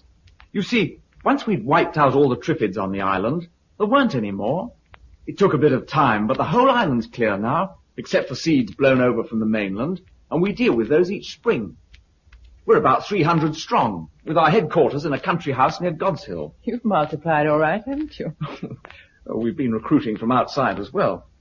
I tour the country whenever I find a group of survivors. I drop down and invite them to join us. And do they? Sometimes. Sometimes not. There are quite a lot of little tribal communities that don't want to be governed anymore. There's one at Brighton that even shoots at the aircraft. I know. They warned me off, too. It's the same at Guildford and Maidstone. I suppose they've got a lot of stores and they're scared of other people wanting them. How do you do for supplies? Well, we had the whole island, and Portsmouth and Southampton to draw on. But we're feeding ourselves now and beginning to branch out. How? A fishing fleet, a cement works, and an iron foundry. Do you know we even brought a load of ore down by sea from Northumberland last summer, just to prove that we could do it? The next thing will be an expedition to the Nottingham oil field, and we hope to get the Fawley refinery working. Sounds a busy life. It is. There's plenty of room for helpers. You could be very useful. I have learned to do a good many things in the last few years. No, I don't mean farming. That's all looked after. But you're a biochemist, aren't you? Well, a biologist with a little chemistry. That's too fine a distinction for me.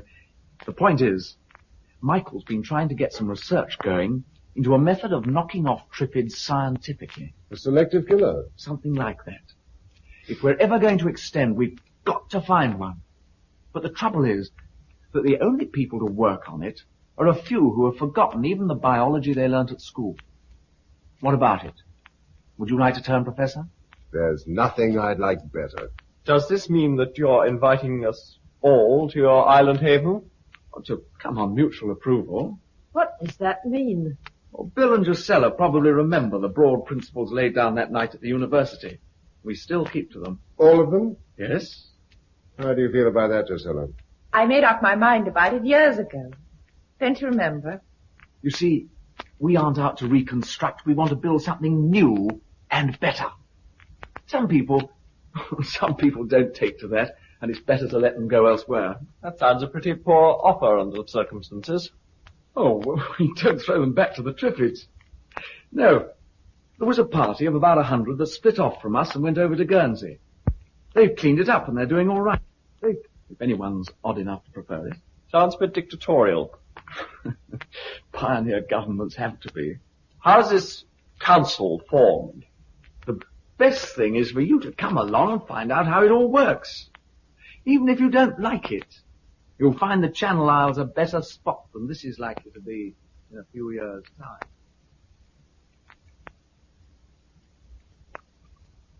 Bill, you out there? Here. What you doing? Taking evening air, looking at the view, thinking. You've escaped quite an argument. They've been hard at it ever since Ivan left. What's the upshot? They'll come, but they don't want to. Surely they can see... No, Bill, they can't. Quite literally, I mean. They can't see the Triffids like a thick hedge all round. And beyond them, the country's sinking back to marsh and forest. They still think of a tidy countryside, lanes and fields and cottages. Besides, they know their way around here. Oh, it must be awful moving house when you're blind. It's our home, too. I know. We've made it. Oh, we could stay a year or two longer. What do you think? No, not now. No point. And think of the children. That's what finally made the others decide to leave. All the time I've been haunted by something Coker said years ago. The first generation peasants, the next savages. Well, that's the way we're heading, unless we admit defeat and go. Not defeat. A strategic withdrawal. All right, but when? Let's have the summer here. We can live off stores and have a sort of holiday. Very well. And on the 20th of September, when the schools used to reassemble, we'll pack up and drive down to Portsmouth. We'll flash a light to the island and wait for a boat to pick us up. Fancy being in a boat again. And yet, you know, I shall cry buckets when we do leave.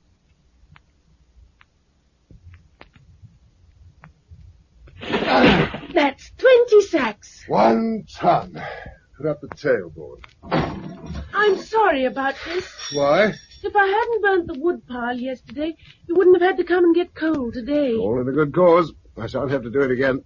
Shall I like it in the Isle of Wight? Yes. Drusilla said I'd be going to school. You will. But I know everything now. I can milk and drive a tractor and harness a horse and shoot Triffids. There are other things worth learning. Oh, all right, if you say so.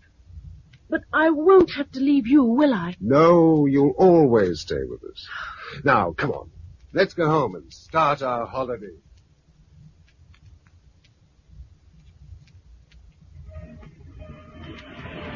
I'll open the gate. Put your mask on. Oh, it'll be marvellous never having to wear these things when we get to the Isle of Wight. I say, look, we've got more visitors. Ivan again? No, in the yard there. That's not one of our cars. What on earth is it? Well, the top part looks like a sort of caravan. There's no doubt about the bottom part. It's a tank. Here, hurry up. Let's go and find the owner.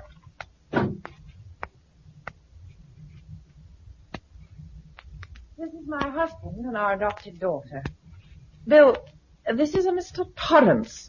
He says he's some kind of an official from Brighton. These other men are with him. How do you do, Mr. Mason? We've met before. I don't think so. Oh, yes, we have. On the second day of the disaster, you fired at me up in Hampstead. Oh, did I? Well, those were bad days. Shoot first and ask questions afterwards, eh? As times have improved, perhaps your friends would like to park their Sten guns outside. They're all right here. It's a man's best friend, you know, as they used to say in the army. The boys get attached to them. Why did you say you want to see me? I understand you're in charge here. Well, the place belongs to Mr. Brent. Yes, but you're the organizer. I'm Commander, Southeast Region. What does that mean? It means that I am the Chief Executive Officer of the Emergency Council for Southeast Britain. Never heard of it. We didn't know about you until we saw your fire yesterday. Well, now that you do know, what about it? When a group like yours is discovered, it's my job to investigate and assess it. Why? In case adjustments have to be made. So you can take it from me that I'm here officially. On behalf of an official council? What else? Or a self-elected one? There has to be law and order. Here's my warrant, if you'd like to see it. I'm blind. Oh, yes, of course. Well, Mr. Mason, this is a well-found place you have here. That Mr. Brent has. Mr. Brent is only here because you made it possible for him to stay. But it's his property. It was. Meaning what? All titles to property have ceased to be valid. Besides, Mr. Brent is blind. He's not competent to hold authority. So shut your mouth, Blindy, and keep it shut. Now then, let's get down to business. Your wife says there are 8 of you here. 5 adults, this girl, and 2 small children. All of you are sighted except these 3 here. Check? Correct. We'll have to alter that. What? Well, it's disproportionate. It happens to be the way we like it. Oh, yes, I'm sure it is. But we've got to be realistic these days. I don't quite gather what we have to be realistic about. Yes, well, I'll put you in the picture. Regional HQ is in Brighton. Yeah, we paid you a visit once and got a shot across our bars. I dare say. We've had to discourage outsiders because of supplies. We've been there ever since London got too bad. It's a big place, and we were able to isolate part of it until the sickness passed. Since then, we've been living on the stocks we found there, plus what we've run in from other towns. But all that's folded up now. Roads are getting too bad and petrol's running low. So, we're beginning to disperse and live off the land. Or in other words, having used up all your own supplies, you're starting to pinch other people's. Shut up, Dennis. It's barefaced robbery. They've got no authority over us. Shut up. Bill. Let me handle this. Tell me your plans, Mr. Torres. You've got a good place here, fully capable of supporting 2 units. A unit being what? 1 sighted person to 10 blind, plus any children. We shall allocate to you a further 17 blind persons, making 20 with the 3 you already have. And, of course, children. Well, 20 people can't live off this land. It's impossible. It can be done. Oh, of course, you will be in command of the double unit.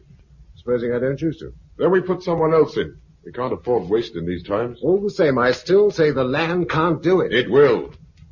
Mind you, you'll have to lower your standards. We'll all have to tighten our belts for a few years. But in the end, you'll get the payoff. How? Well, in 6 or 7 years' time, the children will have grown up a bit. You'll have labor to expand with. Then you can relax, just supervise. You'll be the head of a clan that's working for you. You'll have an inheritance to hand on to your sons. What you're really offering is a kind of feudal seigneury. Yeah, that's it. Just the word. And with all the rights. if you know what I mean. It's the only practical way to work under present conditions. But what on earth are they going to eat at the start? Mashed triffid. That's cattle food. But very nourishing. Filthy stuff. Look, Mr. Mason, you're still doing some old-fashioned thinking. What are these people? Why are they alive? Because of us. Okay, then. They do what we tell them and eat what we give them. Beggars can't be choosers, especially when they're blind. Bill, shut up. Just where do you and your council stand in all this? Exactly where the monarch would stand in a feudal system. We rule and control the armed forces. Armed forces? They will be raised as and when necessary by levies on the seigneuries, as you call them. In return, you have the right to call on the council if they are attacked, or when you have trouble from your workers. I should have thought a small police force was all you needed. But you've got to think ahead. After all, every country in the world is in the same state. One of them is going to be the first to get back on its feet, and that country will dominate all the others. It's our duty to be that country, and that is why we need an army. No. What? No. We've lived through this agony all these years, and now the man proposes to start a war. We're getting a bit tired of you, mate. You talk too much, Blindy. And I never said anything about a war. It will simply be a question of pacifying and administering tribes that have reverted to lawlessness. Unless they think of it first. Which is why we have got to be prepared. Is it all clear, Mr. Mason? Yes, I think so. You expect the three of us here to be responsible for 20 blind people and a number of children. 2, not 3. Yourself and your wife. And Susan. Sorry. The allocation is 10 per unit, and we can't make exceptions. We'll find work for her at headquarters until she's old enough to run a unit on her own. Oh, with some chap. My wife and I regard her as our own daughter. We've got to stick to the regulations. Yes, of course.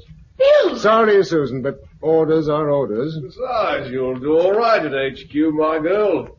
It's in the pavilion. Of course, we would expect certain guarantees with regard to her education and so on. Oh, naturally. There's a good deal to be thought of. Such as? Some of our equipment's wearing out. We're going to need a couple of good draft horses soon. It's difficult. We must have them. Not for a bit. Well, how do we plough? Hitch all your blinders to the plough and make them pull it. All you have to do is encourage them. You thought of everything. That's what the council is for. What about housing? Well, we'll bring up a couple of prefabs and put them up for you. Oh, thanks. Well, that will be a help. Anyone who cooperates with us can be sure of every possible assistance. It'll be quite a relief in a way, not to be entirely on our own. Well, now, I dare say you'd like to see round the place. We're rather proud of our anti-Triffid fence. Then we'll have a drink or two on the deal. How's that? Well, that's fine. But we can't stay too late. I'd better have a wash first. I'm covered with coal. Susan, start showing Mr. Torrance and his friends round the estate. Me? Yes. It'll give her a chance to get to know you. I'll join you in a moment. This way. Right.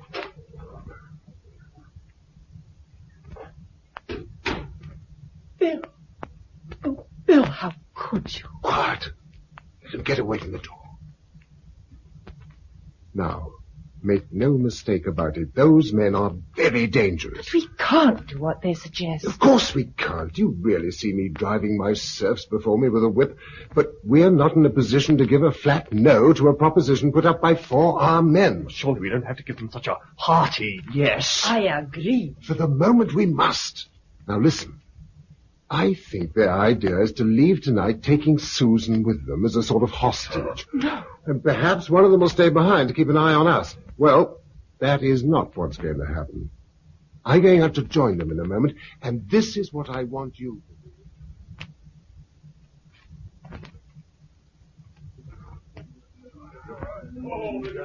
Very good, very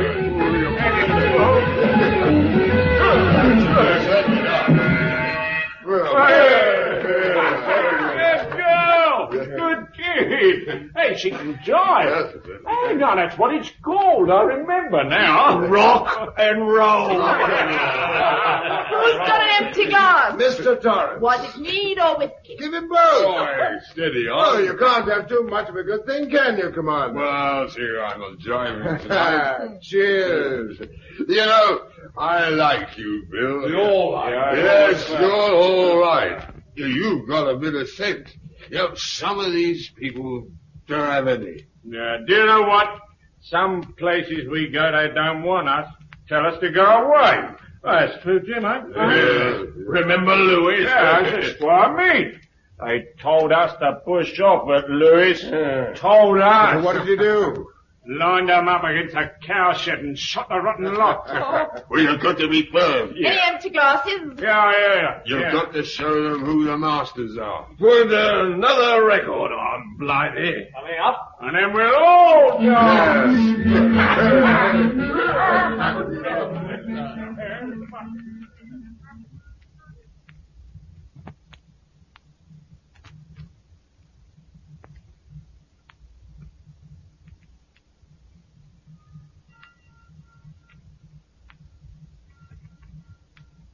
Fella, all ready?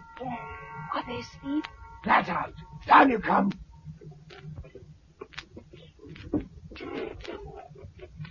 The half-track's in the garage.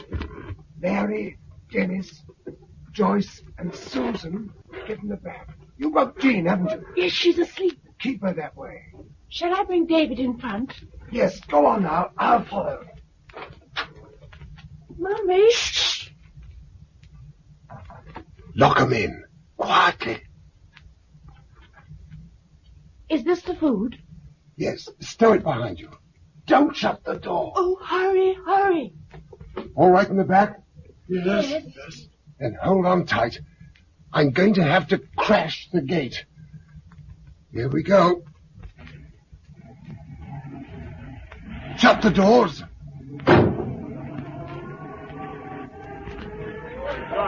They're awake.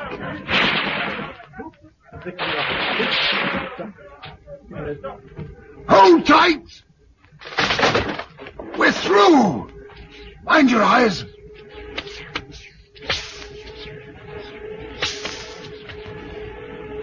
We're past the Triffids. Right. What's the matter? Oh, go on, Bill. Go on. It's all right. I just want to see whether they follow us. If they do, we'll have to make a detour before we go to Portsmouth. Of course they'll follow us. I don't think so. They're out of the house. They're climbing into their machine. Oh, Bill, let's go. No, Bill. wait. They've switched on the headlamps. Hello? For heaven's sake, let's get away. Listen.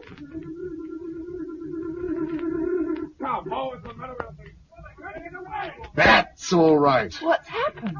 There's 10 pounds of your honey in the petrol tank. I hoped it would do the trick. Oh, look. The Triffids are swarming in. Yes, they'll be stuck there now till someone turns up to rescue them. Portsmouth, here we come. How's David? Asleep. And are you crying buckets? No. We're leaving. Why? I've got all I want. And someday we'll be coming back.